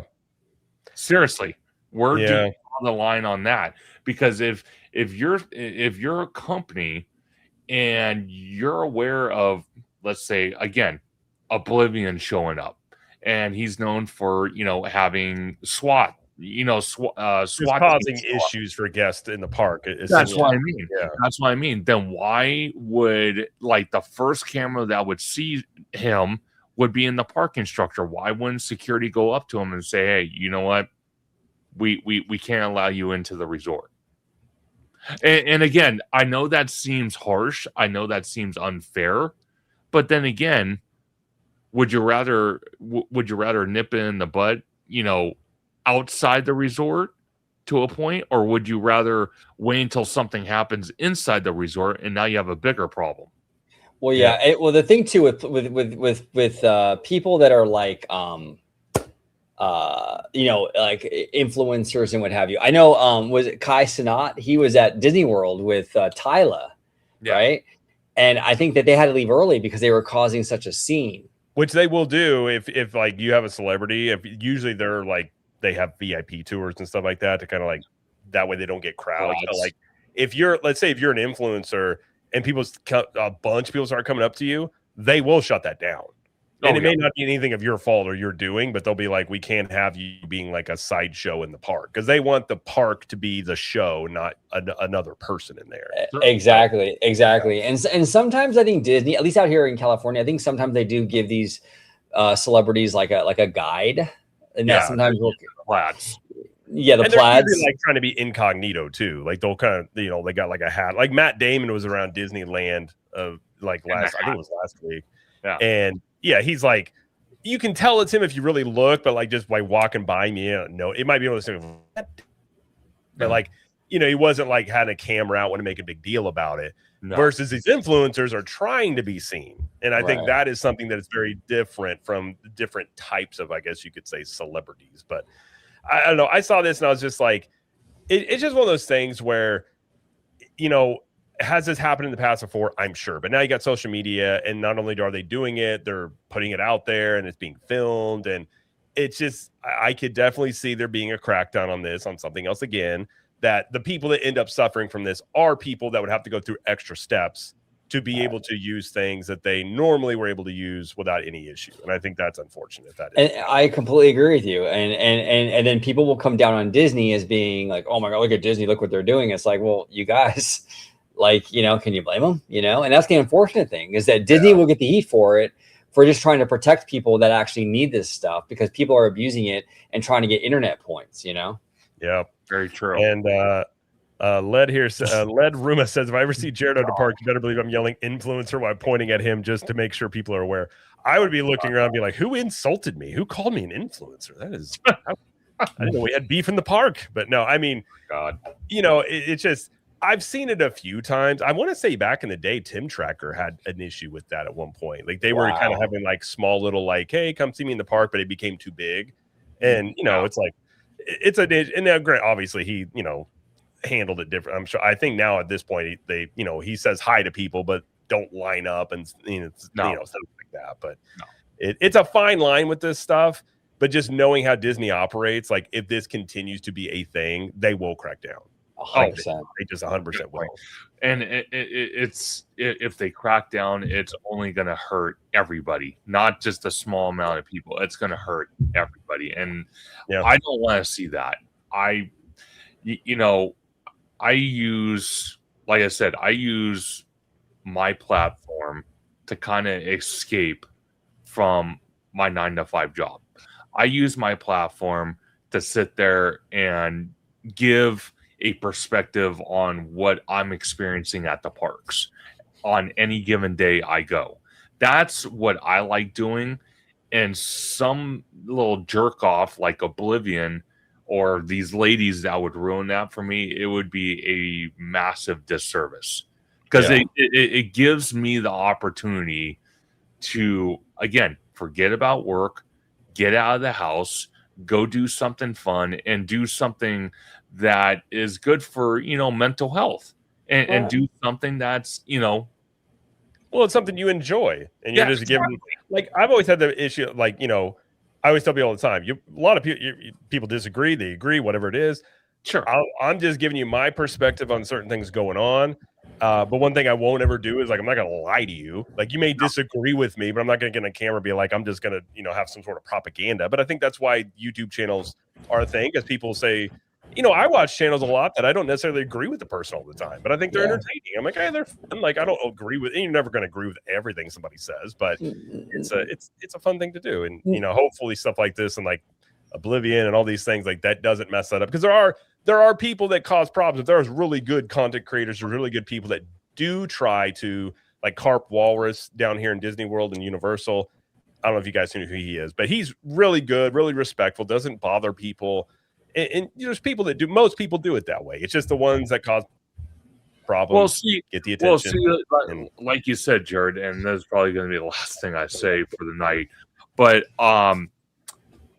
like you just said, me and OG have talked about to the cows come home about Avatar, and we have our disagreements, but at the end of the day, there's two different perspectives about Avatar, and at the end of the day, we walk away, shake our hands with each other, and say, "Hey, that was a great conversation." You know what I mean? That's the type of reality we should be having in public, and we don't. We have behavior like this. You're absolutely correct. Go ahead. Seymour Duck here with a 250 Canadian with a duck there. I mean, Seymour and I have been on videos where we come in on opposite ends. And a lot of times throughout the video, we'll just be like, well, you don't see things that differently. We just have different interpretations. And it's like, that's fine. Like, I don't hate Seymour. I don't think Seymour hates me. You just have a conversation about it. And, you know, I've always said too, if I'm wrong, I learn something new. So I'm like, I don't really have a big thing. Like if I think my opinion on something, and you're not going to always get it right, but it's like, hey, you get new information and you just move along. sort of thing. I don't think it's that big of a deal personally. Exactly. It's in the group chat, for example, Jay Shear, he was trying to say that Tupac went to Juilliard, and I was like, no, there's no way, not my Pac, but as men, we agree to disagree, Some of us might say OG was delusional in his perspective, but it's fine, Exactly. If we want to go on the meme train, I'm going to say, well, tomorrow copies OG's hairstyle. Oh, he's exactly taking notes. Yeah, he's like, yeah. If he runs an OG in the park, the first thing he's going to ask him is like, "What's it? What do you got in there? What's the hair product?" Exactly. Give me the inside scoop. Come on. Give me the low. It'd be that little you shake Jane close, you just whisper. It's like, "What are you using in your hair?" And he's like, "I need to know." Hey, if one day I suddenly get like a C-suite office, you know why, right? OG told him the secret sauce, and he got moved up. Yeah, I like that. I like that. The new office of Orange Grove 55. Maybe there's the chief people officer. OG will be the chief hair officer. Gotta have a hair officer. They just go around like Josh is like, "Is it good?" He's like, "Come here, let me help you real quick." Come here, guy. OG's like, "I'm not a stylist, okay? I'm too cool for that. I'm the hair official." Oh, I love it. I know Conductor has got to get out of here. And before you go, first off, thank you for being here. Definitely appreciate it. Always have a good time when you come on here and when I'm on your channel as well. Let them know where they can find you. And while you do that, I'm going to tell real quick to my kids good night, like super fast. I'll be right back, but I'll holler at you later if I don't see you before you get out of here. No, absolutely. Thank you, Jared, so much. So you can find me, Theme Park Conductor, on YouTube, Instagram, and Blue Sky at Theme Park Conductor, on X at Theme Conductor, TikTok at Theme Park Conductor 1, and every Sunday at 5 or 7 p.m. for Conductor Sunday live stream, where we just had Orange Grove 55 on, a frequent co-host on that live stream, and also one of our great moderators on Theme Park Conductor. So very, very blessed to have him part of the Theme Park Conductor community. Also, we are on the road to 10,000 subscribers. Woo! Let's go. The needle is moving, and I mean moving. I'm not trying to reference, Bob Iger saying there's shovels in the ground. I'm talking like the needle is moving. Okay. Yes. Well, and Conductor, I do want to promote you a little bit here because you recently did. I was watching it. I loved it. A recent construction update with the Esplanade. Yes. Right. And you went into the Esplanade. You went into the area that will maybe be Pandora. I hope so. And you also went into Avengers Campus. Very cool. Following all the construction work. It was a great video. Actually, doing really well too. Yeah. It's doing amazing. And again, when I put these videos out, I never expect to have the views I do. And again, the love and support all comes from the people in the chat and the community. I cannot be more appreciative about that. You guys are the inspiration of why I do what I do when I go to the parks. Like, I mean, it's also a great thing to have friends like Orange Grove 55, Jared from Capture the Magic, and so many others that we have these conversations, and it's healthy.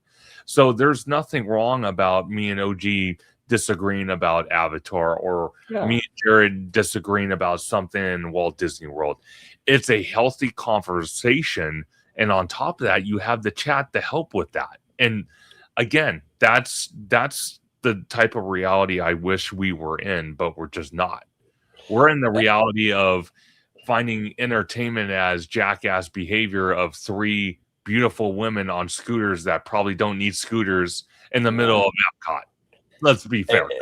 It's crazy. No, you're absolutely right, man. You're absolutely correct. And it's cool to have these conversations because, like, I mean, like when you get on like X, especially, there's very few like civil, polite debates.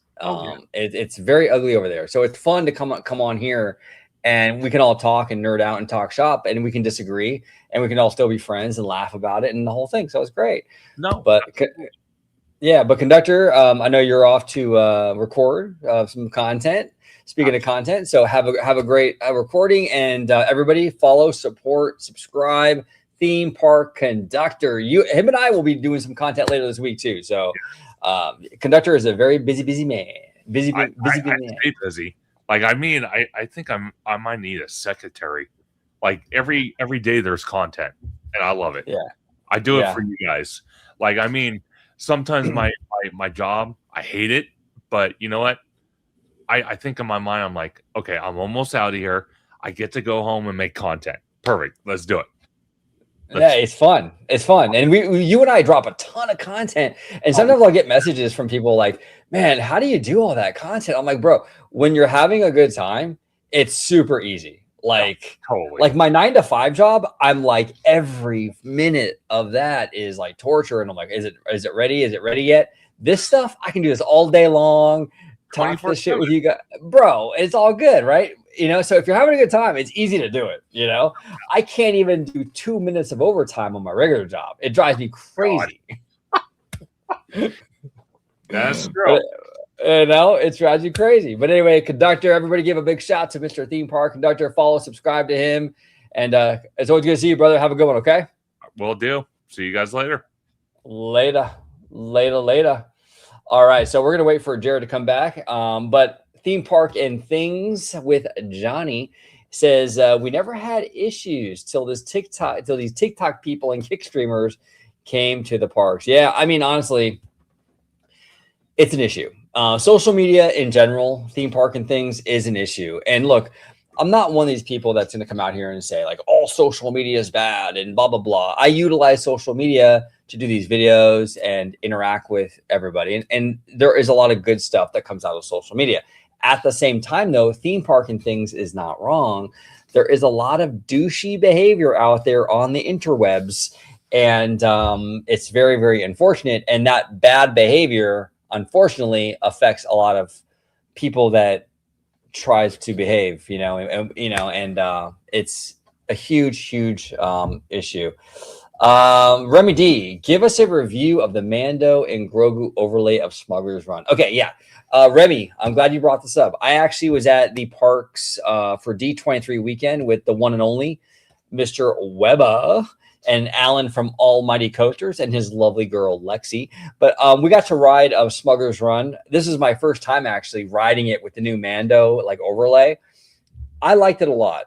I was telling Webber, I think the scenery or whatever, the landscapes that you're traveling through is much, much better.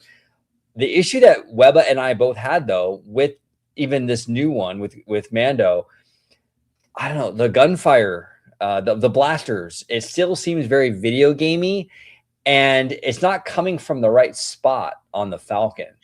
Isn't it usually the bottom and the top, Jared? Well, I think where you're shooting, supposedly in the Millennium Falcon, you're like, aren't you like off to the right, or you're off to the side of the ship? But right. It's like you're in this very narrow cockpit through the whole thing. But it's a better overlay than was there. But my issue is just that ride it's the whole thing with the piloting system. It's like if you're not a pilot, everybody else is just like, okay. Yeah. Over here, just pushing a button that lights up, right? Like, right. And they did give you some more stuff with Grogu. He pops up when you're like an engineer and stuff. Like they did add some things to it, but it's still kind of like my daughter, if she's not the pilot, she's just like, I don't even want to ride this. I'm like, I get it. Because it's like that's the most fun thing to do is pilot it. And you know, I think the issues with that ride still stand. I think it would be better if it was more Star Tours like, and it was just like a simulator that you kind of passively had some interaction with, but it flew you through these missions a little bit. But yeah, I agree. I think we talked about this before too. Like when I'm at a theme park, I don't want to work too much, man. I just want to get in a vehicle and just let them do the work, you know? Yeah, I can agree with that. Well, especially like if the single rider on there, it's like you get stuck with a family and then you're just in this thing and like you're definitely not gonna be a pilot. And then you're just like with this group of people that like you have no clue. It's just kind of weird. Like at least with ours, it's not a single rider, it's like dual rider. So two people can get in the single rider line. And it can make it go quicker, but it's still kind of, I don't know. It's still just, I think in theory, Smuggler's Run is really cool. Like the Millennium Falcon, you're inside of it. It's just the execution just never has quite hit it for me, at least. No, that's fair. And I actually kind of like, though, when like some parents let their like 6-year-old pilot. I love the chaos of it all. You Oh, know, it's it's chaos, like, undoubtedly. Yeah, you're just hitting everything and just all the red lights going crazy. But yeah, the best era of that ride was actually funny enough during COVID because you would get a whole cockpit to yourself. I rode that ride numerous times where it was just me in there alone. And like that was fun. I was like, I could do this. Like, but it's like once you get, once they brought the other side back, I was like, okay. It is what it is. Do you think they're gonna, before I move on, do you think they're gonna actually the plan for Smugglers is to sort of make it like a Star Tours where they can promote the new movie with it? Like, for example, like, do you think that the next one will probably like be Starfighter or something, and they'll kind of continue that? I mean, probably. I don't know. Maybe. I don't know. That's gonna be really curious because I don't think the Mando and Grogu overlay has really moved the needle on that ride. At least in Disney World, like it didn't do anything for the wait times for the most part. Like opening day of that new edition of it, it was still a 15-minute wait at like 4:00.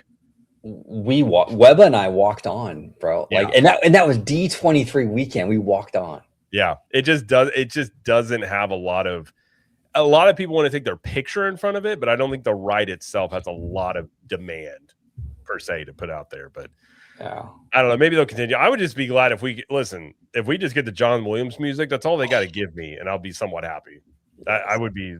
That's still so interesting. If I had one question to ask Josh, I'd just be like, why can't we at least just get the music in Disney World? Even if the other stuff comes years later, that's fine. But like, just put the music in. It would be so much better. Do you think that's Disney? Because okay, so I brought this up, I think last theme park in, and I was like, well, it's free, just play the music.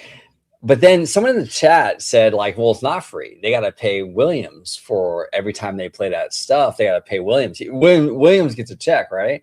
Do you think there's something with that? Like where they don't want to play it in both spots because it's more expensive to play it in both spots in terms of like Williams and his royalties and all that good stuff? It could be. I mean, I wouldn't be surprised if there is something with that. I would be surprised if it wasn't like it every time it plays. I would imagine they could have some sort of like mass licensing agreement, but I'm sure they have to pay extra for it. But I mean, you built a land that's you spent $1 billion on each land, if not more.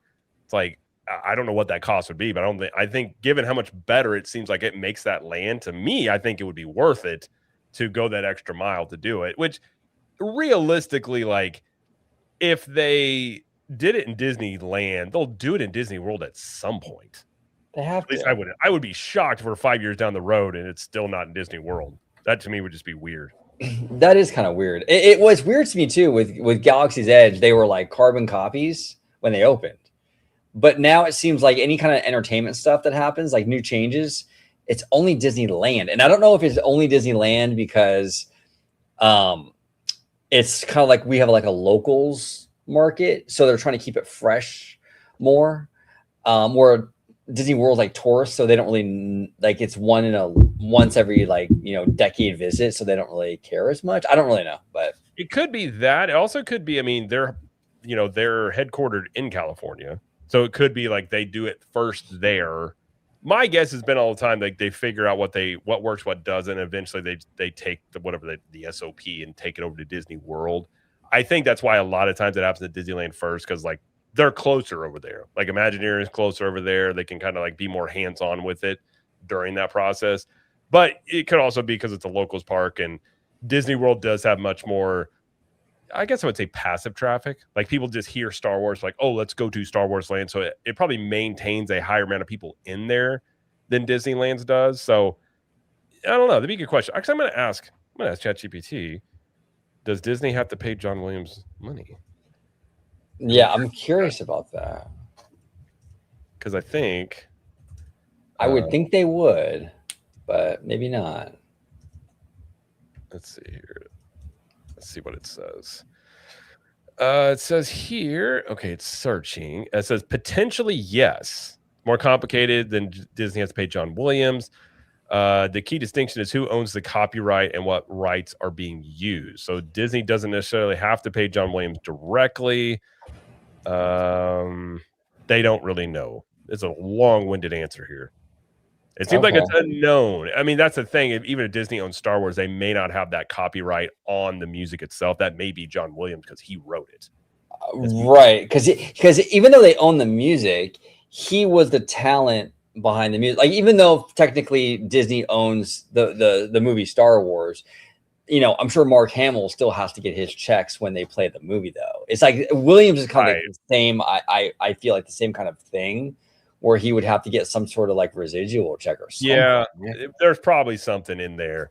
I'm guessing that I think Rogue's right. I don't think that contract is public. So it does say that John Williams can and possibly does receive royalties from Disney for use of Star Wars music in the parks, but they wouldn't necessarily write him a check every time they play, like, say, Imperial March.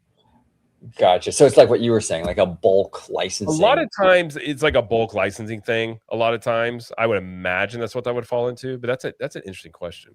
That is. I'll see. I'll dig around. I'll ask around and see if I can actually find out. I feel like that's something that it wouldn't be that big of a deal if they told you. I don't know what it would really change, you know, unless maybe it is super secretive. I don't know. Yeah, it's interesting. Yeah, I love John Williams. Off topic, but I love that man. Dude, he John is such Williams' a music is so good.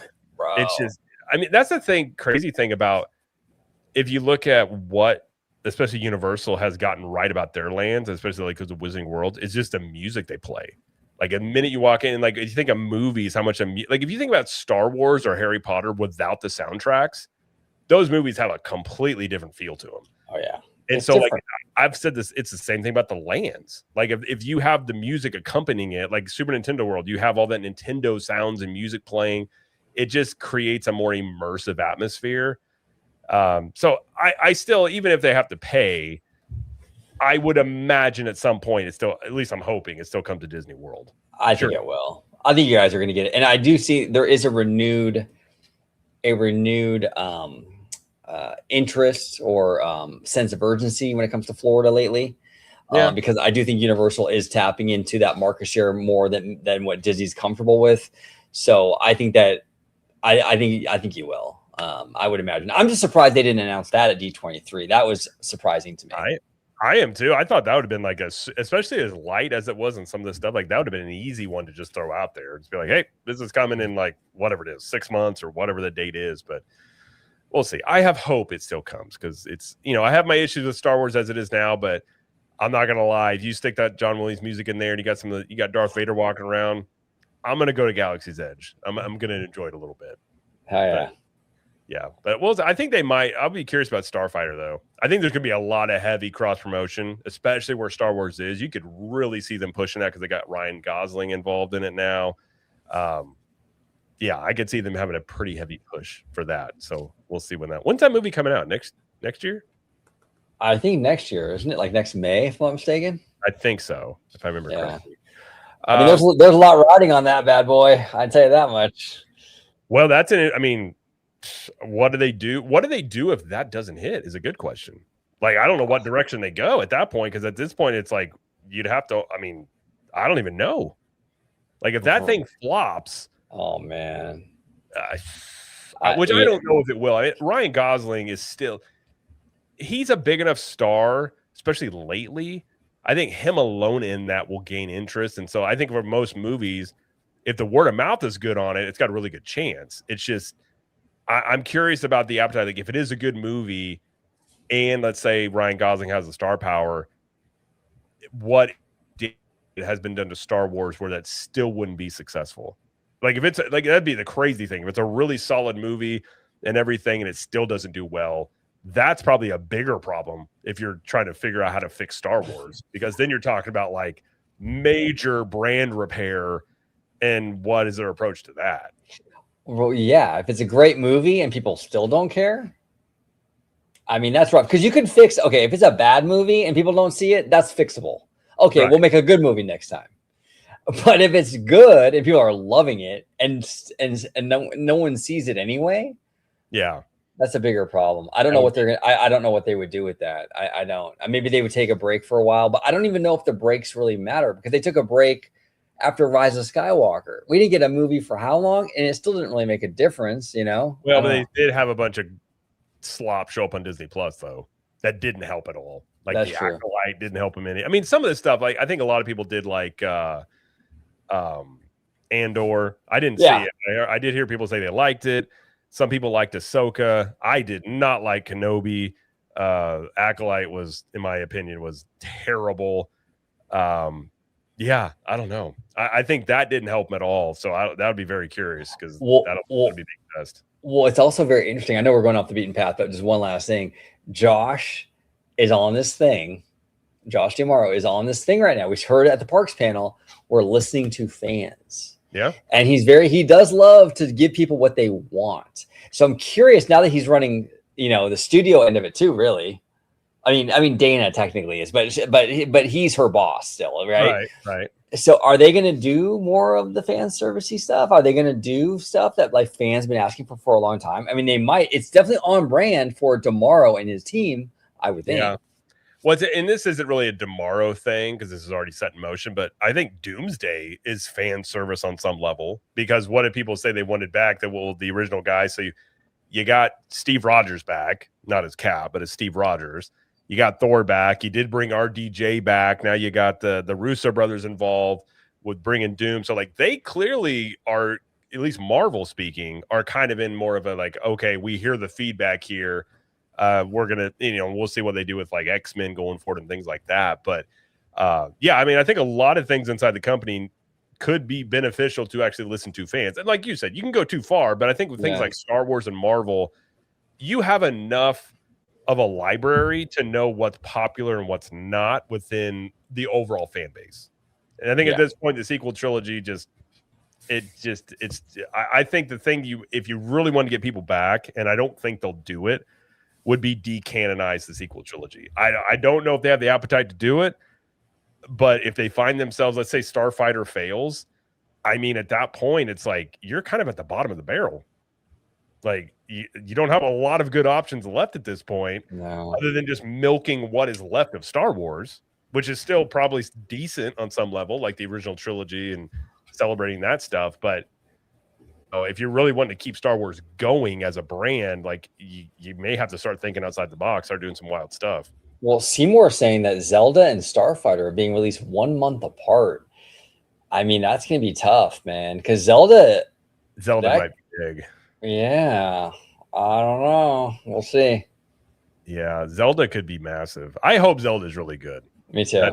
I hope it is very good. I've liked what I've seen so far, and to be fair, I've liked what I've seen from like the X-Men casting and things like that. Yeah, the movie side is interesting because that's the one that'll take the longest to turn around if they're going to turn stuff around. And what if we start seeing some major like changes from that?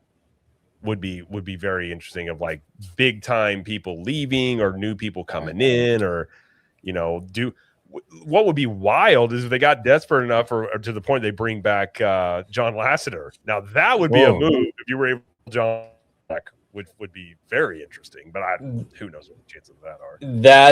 That would be an interesting move for sure. I think there might have been an opportunity for that. I just don't think Lasseter has done enough on his own to for them to take the risk on him. He hasn't done anything on his own, to be fair. Yeah, that is very true.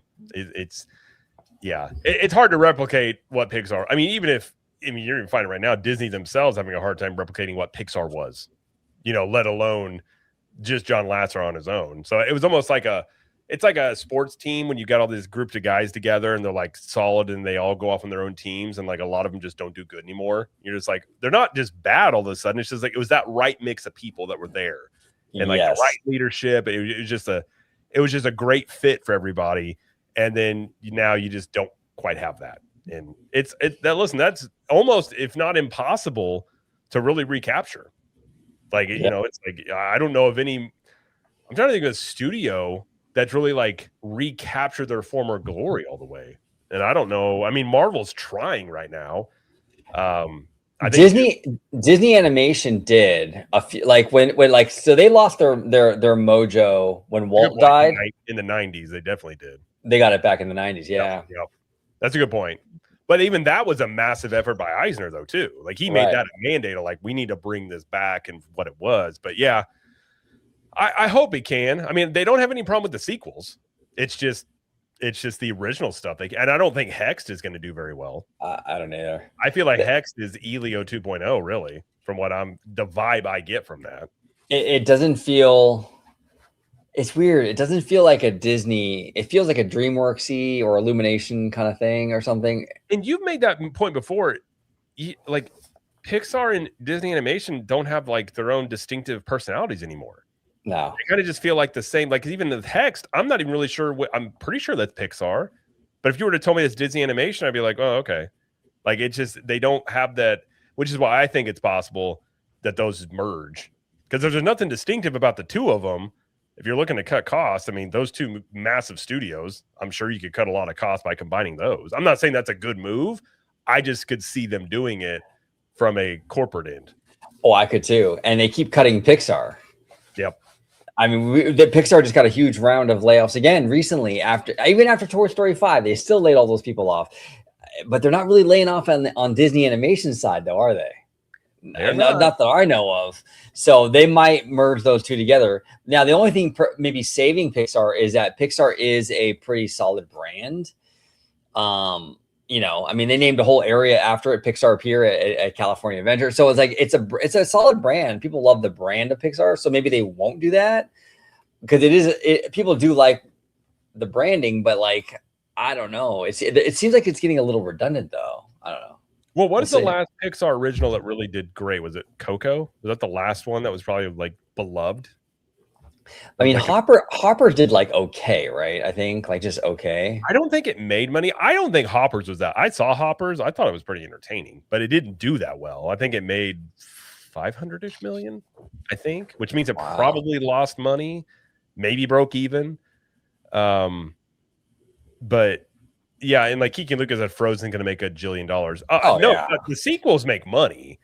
It's just the originals have had a hard time. Like, you know, back in the day, it was like if it was a Pixar original movie, like people just went to go see it, and they just don't as much anymore. And I didn't see Elio. I didn't hear great things about it, but you know, I think that's part of it. Is just like, and also like it's funny with Toy Story 5 because I was watching. My son went through. He's been watching the older ones. The new one has a lot more of a human focus, where the original Toy Story movies were like toy focused. It's kind of interesting, the perspective of it. It's like you didn't really get a lot of the like human stuff going on in those movies. It's all about from like what the toys were seeing. And I don't know. Yeah, it's interesting. Now Ben was commenting, I'm not crapping on originals. I'm simply stating they're not performing well. I literally said Hoppers did okay. I'm not saying I want people to be fired. I'm saying I can see a corporation making moves like that because they're not seeing their ROI. That is all I'm saying. Yeah, exactly. And the thing too, I think when it comes to animation, it's really tough right now, Ben, because you know a lot of these a lot of parents are looking at the landscape and they're thinking, you know, I can spend $100 for you know husband, wife, and the two kids to get into the theater to watch this unproven original animated film, right? Or I can wait, 90 days, whatever it is, and just have my kids watch it on repeat on the iPad, right? And so there is a high bar now when it comes to this stuff. So when it comes to Toy Story 5. The parents are like, yeah, we'll give you our money because it's a proven franchise. We know what we're getting into when we spend our money. Hoppers, Elio, these originals, a lot of these movies are great. I loved Elemental. I thought Elemental was an amazing movie. But you're rolling the dice. As a parent, that's a lot of money to go to the movies, man. It is. I mean, you get 4 tickets, and if you, God forbid, you get popcorn. I mean, you're easily looking at $75, at least in Florida. Like it's, you know, it's not cheap. And so, yeah, if you're not sure, you know, a lot of people wait and see what people say on YouTube about it or see what the feedback is before they go.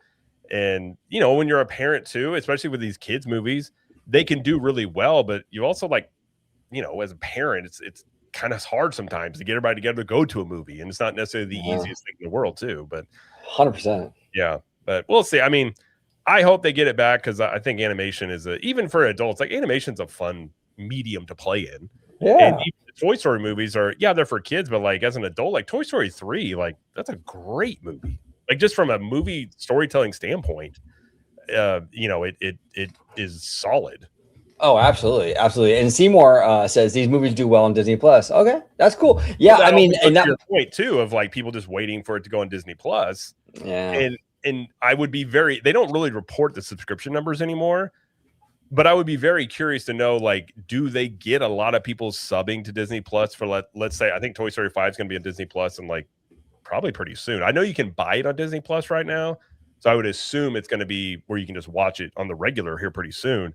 But like, do they get a massive amount of people that sign up for Disney Plus to do that? Because if they don't, you're kind of just selling to an existing audience at that point. That's a great point. I tell you what, if they put Bob Chapek's book on Disney Plus, like the audio book on Disney Plus, I will resubscribe to Disney Plus today. Today. I have a pretty strong feeling they won't do that, but I would be in if they were just like, here it is. And I'm sure you and I are going to have a ton of coverage on that book because there's going to be so much in there, bro. I'm not a big reader, but I will read that thing cover to cover. There's got to be, if that doesn't have some juicy stuff in there, it's going to be like, what? Why did you even have this book, Bob? Like, what are we doing right now? Yeah. And Ben said, I don't mean to be negative towards you, Jared. I agree with you. I just do think Pixar and Disney are doing the right strategy with balancing production of originals with sequels to balance out money. And listen, ideally, like, I'm just, a lot of times I'm talking about that corporate end of things. It's like they have a pretty consistent behavior pattern. Like, cost cutting is a big thing that they always look at. I think you do need a balance. And I saw somebody comment of saying, like, why does Disney get ragged on for sequels? I don't think sequels are a problem if you also have original stuff coming out. But at some point, though, it's like, how many Frozens can you make?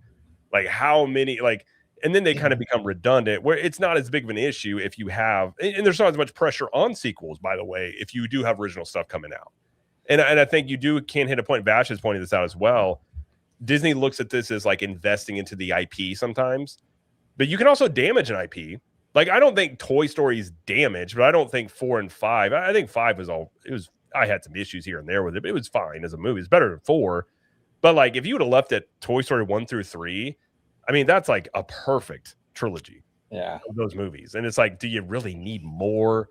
And I think sometimes that's when it can go on too long. I mean, same thing with like the MCU. Like, after Endgame, I think they should have just reset and they just kept going. And then it gets like, okay, what are we on? And then it turns into homework. And, sequels are not a problem in themselves, but it's just an issue whenever you can't get any original stuff going. And then it puts you in a precarious situation where all you're doing is sequels. 100%. And I think it's Robert Zemeckis who's done a really good job at protecting Back to the Future from that. Oh, 100%. 100%. I mean, he said as long as he's alive, they're not doing anything with it. Like, I respect that. Me too. It's so popular because it hasn't been messed with. It's like a time. Oh, it is. When I was at uni the other day, they were playing that. They were blasting it too, like all the way up at the ticket gate. And I'm like, dude, I was getting goosebumps just like listening to it. I was like, dude, this is so good. I love it so much. Yeah, that movie, it's like, that's the thing about good soundtracks too. It's like it invokes an emotion. Like the Toy Story music. Like, my son will be watching the movies, and I'm just like, oh, I remember. Like, I remember the first time I saw Toy Story, and that was like one of the first times you saw like animated stuff from like a computer. You're like, holy crap, what is this? Like, it's just, and I think in today's entertainment landscape, there's also just so many choices. Like, you've got to really get people's attention. And we've even seen like a lot of stuff is powered by nostalgia. And I think there's still an appetite for original stuff, but is like you were saying, people are not going to take a risk on something. Like, back in the day, you would just go to the movie theater and be like, let's go see a movie. You're not doing that anymore because considering it's like, it's so expensive and you got to get seats ahead of time. So it's just different. A lot more options. And I think that's just, I think Illuminations has shown you can still do original stuff, but even their stuff's not 100% hit rate, nor has Disney ever been. I mean, Disney, even in their heyday, had stuff that didn't hit. It's just, you probably have I'm sure internally they have like a formula they would like to see of like, whatever it is, 30% hit rate, 40% hit rate, whatever that is. In recent years, Pixar just has not had what they used to. But Coco was great. Like, that was the last that I can. There might be another one. That's the last one I can think of that was like the last original that really hit. And it was, that one's a good movie, undoubtedly. Yeah. And now we're getting Coco 2 with Miguel with the fade, bro. I saw that was cool. I'm like, I mean, it'll probably be good. I was very like, okay, we're aging him up a bit, because that's also a risk too. You age up a kid. That's somewhat of a risk. I think that's why they wanted to keep Baby Groot around for so long, because aging up Baby Yoda, people may not like the teenage version of Baby Yoda, if you will. Right. It's a huge risk. And that was very convenient that he's Yoda's species where he can be 50 and still look like a baby. Right. So you can go through so totally. much. Yeah, you can go through so much time on the timeline and he's still a little kid, you know? Yeah. I agree. Well, speaking of weird, this will be the last thing we'll hit tonight. And I'm very curious about your thoughts on this. I saw this pop up and I was like, oh, I kind of made my prediction sort of like it'll happen eventually, but WW News today reporting that Disney has a patent for giving AI virtual characters and robots memories and preventing hallucinations. Now, this is something AI can do. They call it hallucinating, where it kind of like gives an odd answer to something. And obviously, if you got meet and greets going that are powered by AI, you don't want the animatronic giving off some weird answers like we've seen, a few times when AI goes off the rails. You definitely don't want that in your theme park. No. So they have some more details on this. It says one embodiment of the present invention sets forth a technique for synthesizing an interaction with a virtual character. The technique includes matching a first message from a user to a first set of memories associated with the virtual character and determining at least a portion of the first set of memories based on a plurality of factors associated with the first set of memories. So essentially what this is all getting at is, and they've got diagrams on how this stuff would start and go, but it's some sort of pattern where they're going to operate off of their own language learning model. And I guess the big thing about this is preventing these things from, a kid comes up and says, "Hey, Olaf," and Olaf says like, something crazy, Yeah. like whatever he might say. And I think that now I've made the point after Epic Universe opened with that toothless meet and greet, that is the future of meet and greets, of these animatronics, because those things can run all day long. That thing it's awesome. It's a fantastic meet and greet. And so when we saw this Olaf pop up in Disneyland Paris, I was like, this stuff's coming at some point. Now, I think with this patent, who knows how quickly, but I think definitely Disney is looking in this direction of meet and greets that are essentially AI powered robots. I don't know about you, but that's a weird dystopian future that I didn't know if I'd ever noticed. But I think at some point we do have meet and greet, maybe even walk around characters that are robots with AI in there. I'm telling you, I think this is the future. Now, I don't think we're ever going to get to a point where Kiki and Luke was asking, will they ever replace human actors? I don't think completely. Like, I think will always be a market for going up and actually hugging Mickey Mouse and hugging Minnie, right? But some of these other characters, like an Olaf, who's really small, or like a Stitch, or a Tinkerbell, right, or even the bigger stuff, like a Maleficent dragon, or even like a toothless size animal or something, or like a Hulk in Disneyland. A Hulk, exactly, a Scar from Lion King. These kind of things, I can see them using them, and you don't have to pay a cast member. And again, I'm not saying that this is a good thing. I'm just saying from a Disney corporate mentality, they're looking at it going, okay, we can have AI robotic Olaf and not have to have some guy in a costume that we're going to have to pay, $25 an hour, Yeah. So I don't think it's going to completely replace the walk around characters like with the human beings in them. I'm telling you right now, though, I think there's going to be a bigger part of this stuff in the mix, though, than there is right now. It's coming. I agree. And I agree with you. It's like Olaf is weird to me because like when you see Olaf, sometimes the parks, he's massive. And you're like, it's just, it's weird because he's small in the movies. And you can say things for like Stitch. I agree. I don't think it replaces like princess characters and things like that. Maybe a long enough timeline, maybe, but I don't think that would be any time in the next like 10 years at least. Who knows with this stuff though? It could cost jobs, but at the same time, they're going to have cast members accompany these things. So if it does go off the rails, like, they can kind of like usher it away or something like that. Right. But it creates a very like, I don't know. For me, like it's a very ominous feeling of knowing like, and I'm sure that they would have these things on some sort of rails, but like, we've all seen Terminator. We've all seen these movies where the AI goes crazy. And it's like, I wonder how much of this stuff is them worried about that, or if they're just going to go right through to it. Because I think when you do start having this stuff in the parks, you're gonna have some weird stuff happen at first. Like this stuff's not gonna go off without a hitch, undoubtedly. No, but you're gonna try and prevent it as much as possible. We even saw when they were training that Olaf about how they were using AI to train the movements. Like there's some really cool uses of the tech, and I think that this could be really cool of having like an Olaf that interacts with kids and stuff. But I think safety and AI safety is going to become a very interesting discussion in the coming years, especially when we're talking about this type of stuff of a robot having AI powering it on some level, interacting with guests in a theme park. That part I think is the very like, that's the thing that like a lot of people are like, okay, that's weird. Well, yeah, and it can open Disney up to a lot of legal issues too. Like if your kiddo is talking to Olaf, and then the AI goes haywire and says some weird stuff to the kiddo, the parent could turn around and be like, "Hey, Disney, I go to your park with a certain expectation here, and your Olaf is mouthing off to me and my kid." Right. Like that, that could potentially be a legal issue for them, Oh, 100%. Yeah, undoubtedly. I mean, I the jokes of an AI freaking out at tagging. I don't know if they would do that, but yeah, you're right. It's like, what if, and we've seen like Grok go crazy on X here and there, where it's like, if that happens in a theme park, I mean, that's first off, with all the cameras are out, that's going to be over social media everywhere instantly. I do wonder, like, and to be fair, sometimes Disney files patents that they don't use. Every company does this. They have patents that may not end up actually happening. But I definitely think this shows you that they are definitely looking at this. And as technology driven as Bruce Vaughn is, that doesn't surprise me, nor Josh Tomorrow. So I think it has a really cool potential to it.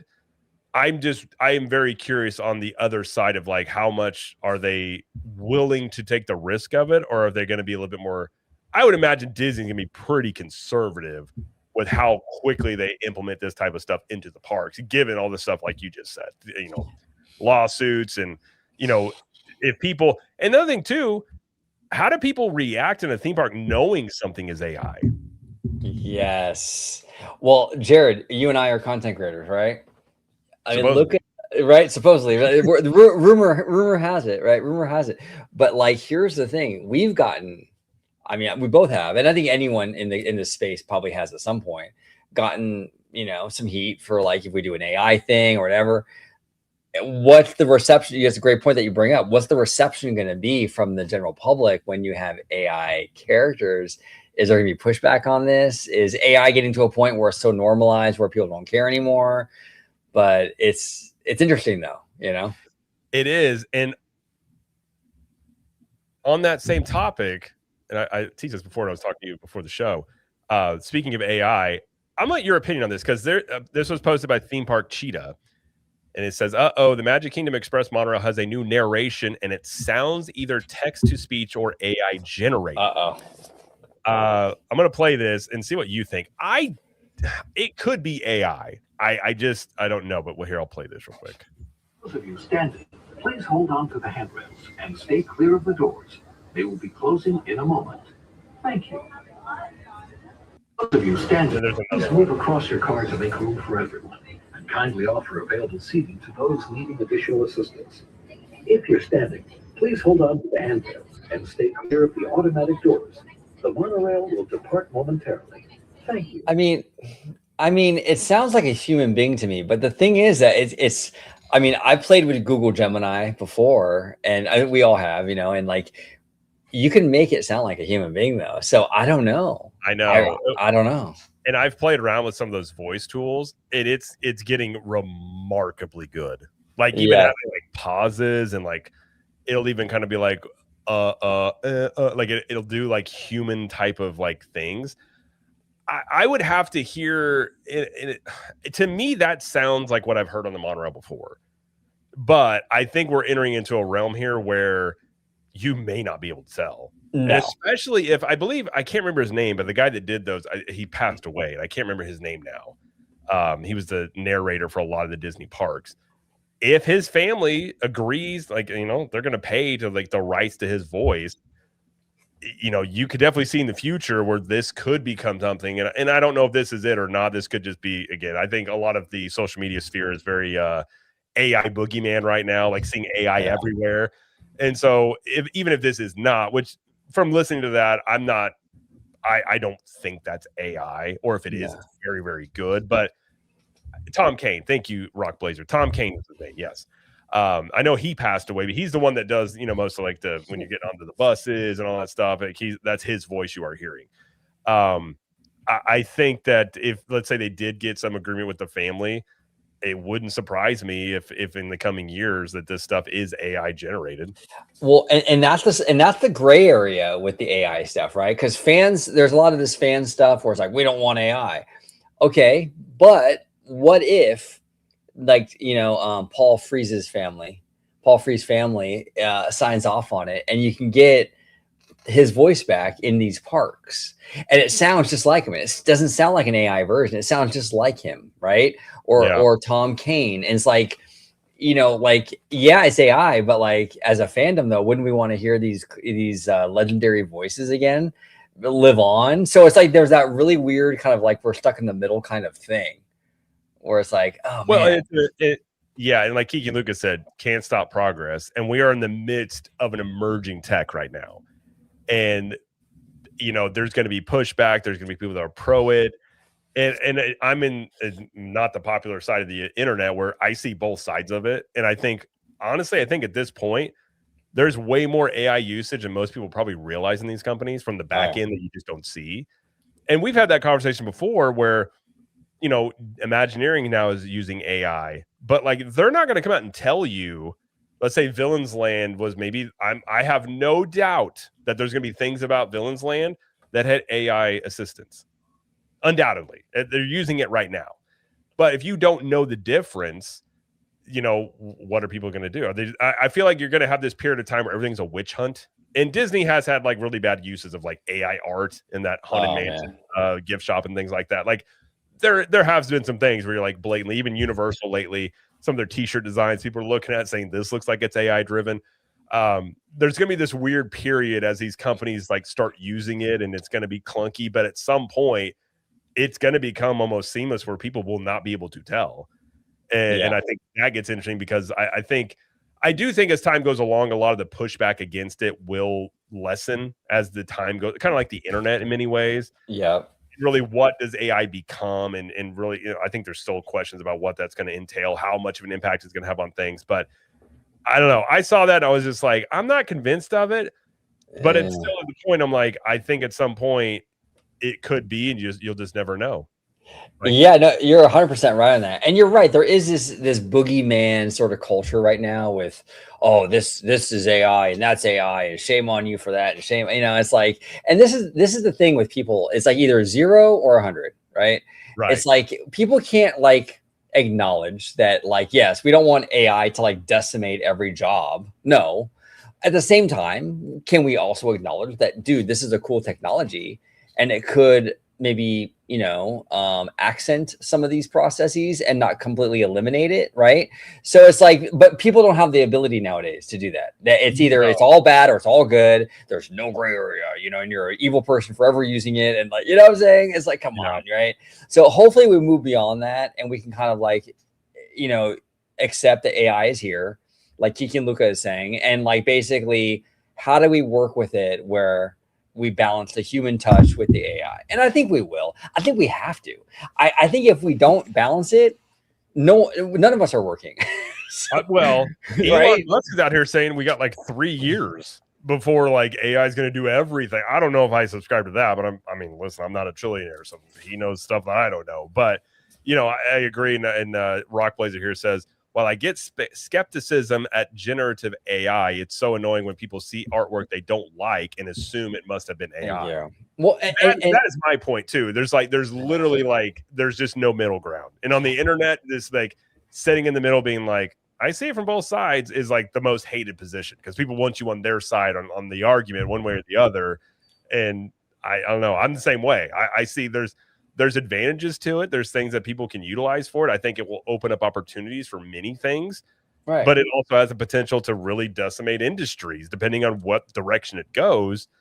But, that's why I even argue when Disney originally made that deal with OpenAI, I was like, well, Disney's going to get a lot of flack and Universal and these bigger companies for using AI, but like, if they don't use it, they're going to get left behind because everyone's using it. And you can say anything for like countries now. It's like an AI arms race in many ways. So if you get a seat at the table, at least you're able to have a voice about, hey, we need to protect, artist rights and we need to do X, Y, and Z. Because you just leave it, if you just tap out and leave it to these AI companies, and we've seen that they will run roughshod. If you don't put any resistance against them, they will run roughshod over everything. Oh, no, well said. And it's funny too that people, and I stopped explaining myself because it's pointless after a while, but like people will like come down on you. Oh, that thumbnail is AI. And I've used AI in the past for like thumbnails or what have you, but context also matters. And this is where the context and the gray area come in. I've always made my thumbnails. So if I'm using AI thumbnails now, I'm not replacing anyone's job. I'm just utilizing AI now instead of cut and copy and pasting on Photoshop. So I didn't take away a job. So, but like people never want to hear the context. People just want to paint you as a bad person because you used it. How dare you, OG? You used it. Like it's a moral, it's some sort of moral test. Like you're a bad person for using AI for something that you did, sort of thing. And it's just, it's I don't know. It's just one of those things where, especially on X, I would say social media, there's no nuance on social media. It's just which side are you on, and we're going to yell at each other. But I think there is a lot more like, the in-between stuff. That's kind of life, and the gray areas of life is where you discuss these things, the pros and cons of also. I mean, I'm sure back in the day there were pros and cons about the internet of, what's this going to do? And I don't think anybody foresaw what the internet necessarily became. And I think the same thing will be for AI.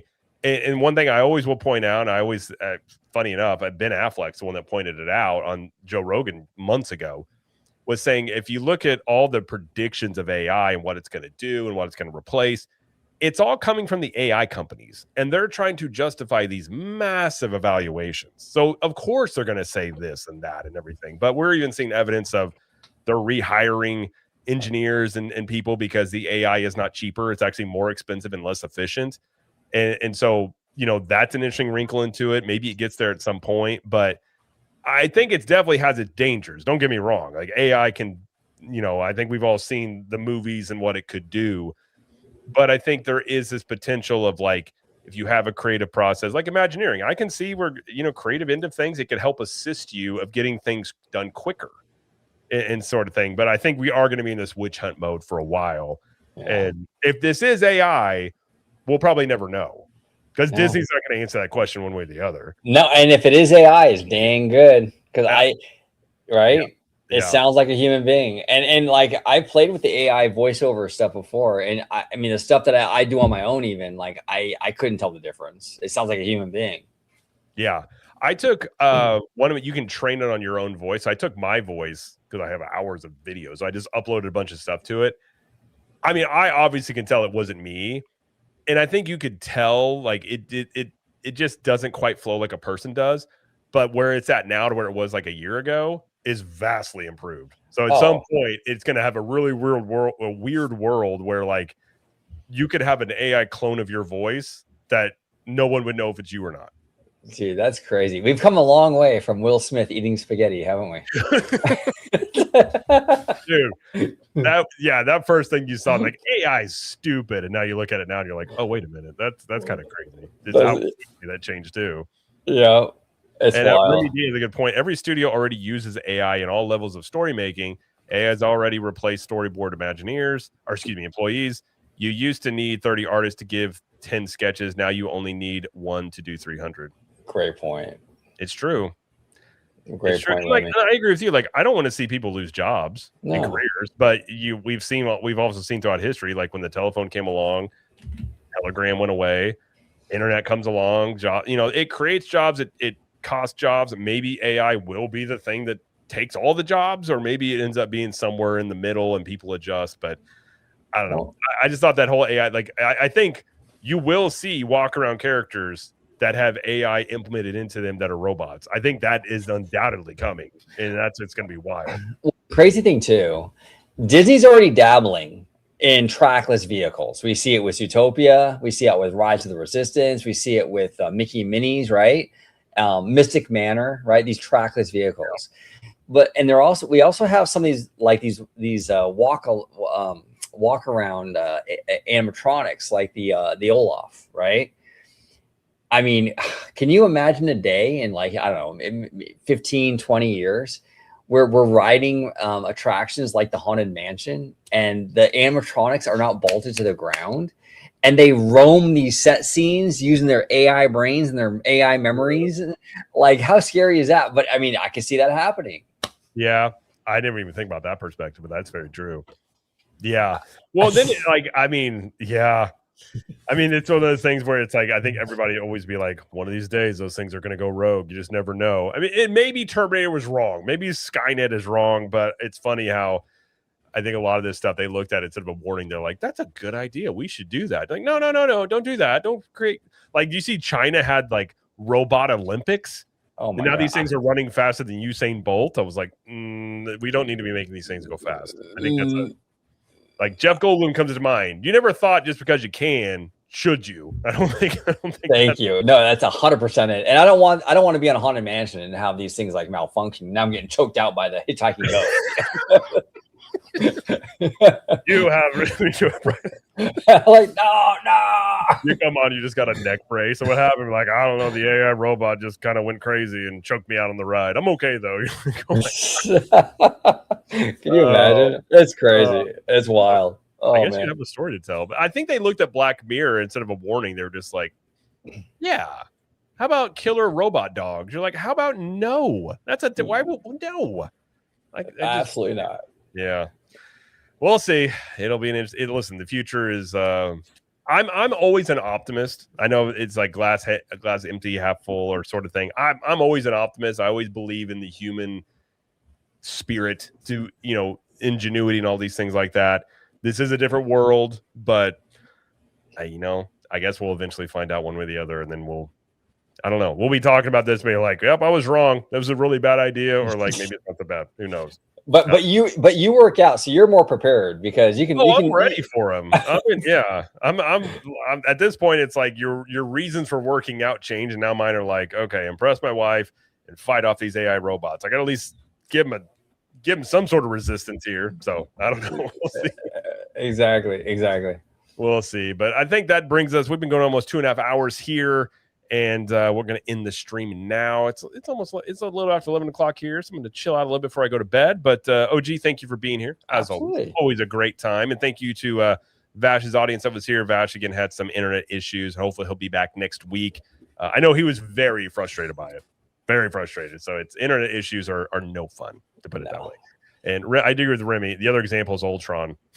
Yeah, exactly, Remy.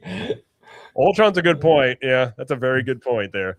And also shout out Conductor for coming on here. Appreciate you guys for them to coming on here and everybody in the chat for hanging out. Thank you guys. Before we get out of here, though, where can everybody find you out here on YouTube and social media, sir? Yeah. No, thank you so much, Jared, for being an amazing host as always. I want to thank the chat, everybody in the chat, Kalani D, Remy D, Kiki and Luca, Rogue Attraction, everybody who joined us, Ben, Zakuto, everybody.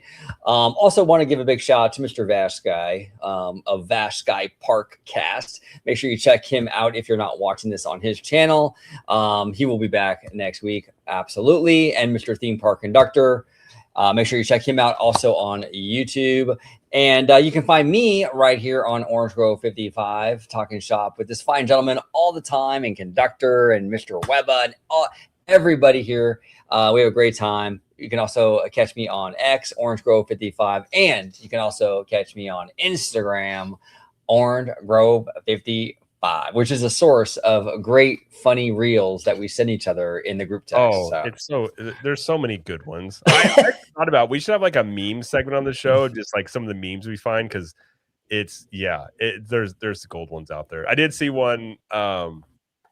I'll have to find it and send it to you. There was one I found. I always bookmark them. I always forget to go back to them. But yeah, there's some great comedy on Instagram. I like my algorithm. My algorithm is like working out, motivation stuff, and just like memes. It's just like the most ridiculous stuff you find out there. It's my algorithm, and I like it. That's how. It was funny. I think it was Jay the other day in the group chat. He got this one pretty Asian girl singing Tupac's "Hit 'Em Up," and he's like, "Look what you did to my algorithm, OG." Dude, that's the thing. They're so sensitive now, If you like hover on something, you just get like 50 of them, and you're like, oh gosh, dang. So you got to like reset it. Like, no, I need to go back to what this was. But yeah, it's hilarious. I love it. The best ones are Theme Park Philosophy. He sends some bangers every once in a while. Oh, bro, yeah, he sends a lot of good ones, dude. He sends a lot of good ones. That one guy he sends over all the time, that Duke. I forgot his last name. Duke something. Oh, Duke Gomez. Yeah. That guy's funny. I love it. It's one of those, it's a good meme. The first thing you're thinking is like, I got to share this with the boys and my wife. And my wife just looks at me. She's like, what'd you send me? I'm like, it's funny. And she'll just be like, you sent me 5 of them. I'm like, I'm sharing my comedy with you. Okay. It's good. You're giving, this is gold here. This is some gold. Doesn't appreciate it. I'm like, this is good stuff. My comedy is, for instance, have you ever seen the movie Hot Rod? No. Oh my gosh.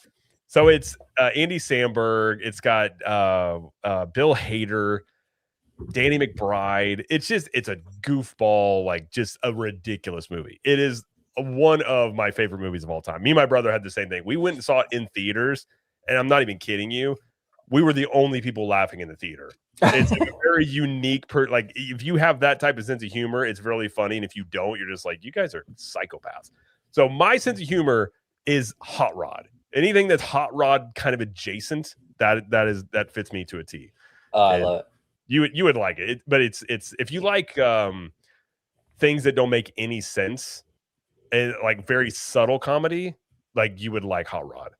Okay, all right, I'll check it out for sure. And one of my favorite comedies of all time to this day is Superbad. Superbad's good. Superbad's good.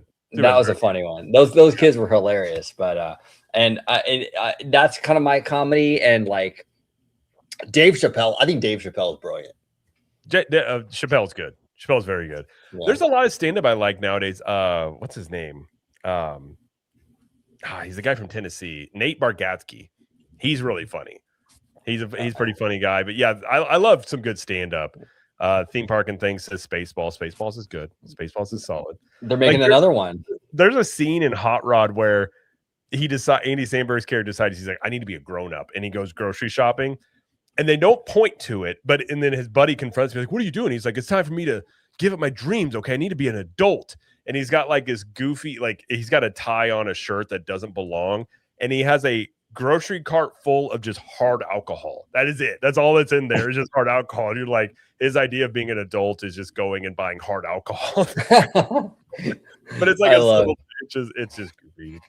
I love it. Describing the movie just doesn't do it good. But Kalani D says, I saw that movie in 2007. Very funny. Yeah, it's an old one, but it's good. I still love that one. But yeah, you can find me if you are watching an OG side or any other side. You can find me at Captain Magic. I do daily videos talking about very similar things to OG. And then if you're looking for especially Halloween Horror Nights information, looking to go for Orlando over on CTM Podcast on YouTube. My wife and I, that's our podcast we have there. We have a full preview episode of Halloween Horror Nights that came out today. So if you're looking to go and you want to know all the houses, all the ticket options, everything that, give some strategies on how to get the most out of that night, you can go check that out. It's over an hour long. So we go more in depth we kind of hit bigger stories here. And then on that channel, we kind of do more like, food reviews, strategies for the parks and things like that. So you can go check that out over there. But thank you guys, everyone, for hanging out in the chat. For those that sent over some jewels and super chats and member messages, appreciate you guys. And we will see you guys next week. Have a great rest of your week. And if you're in Florida, stay dry because it's been raining a lot. But if you're in California, stay cool because it's been hot up there. So yeah, we will see you guys later and talk to you soon. Bye. Peace.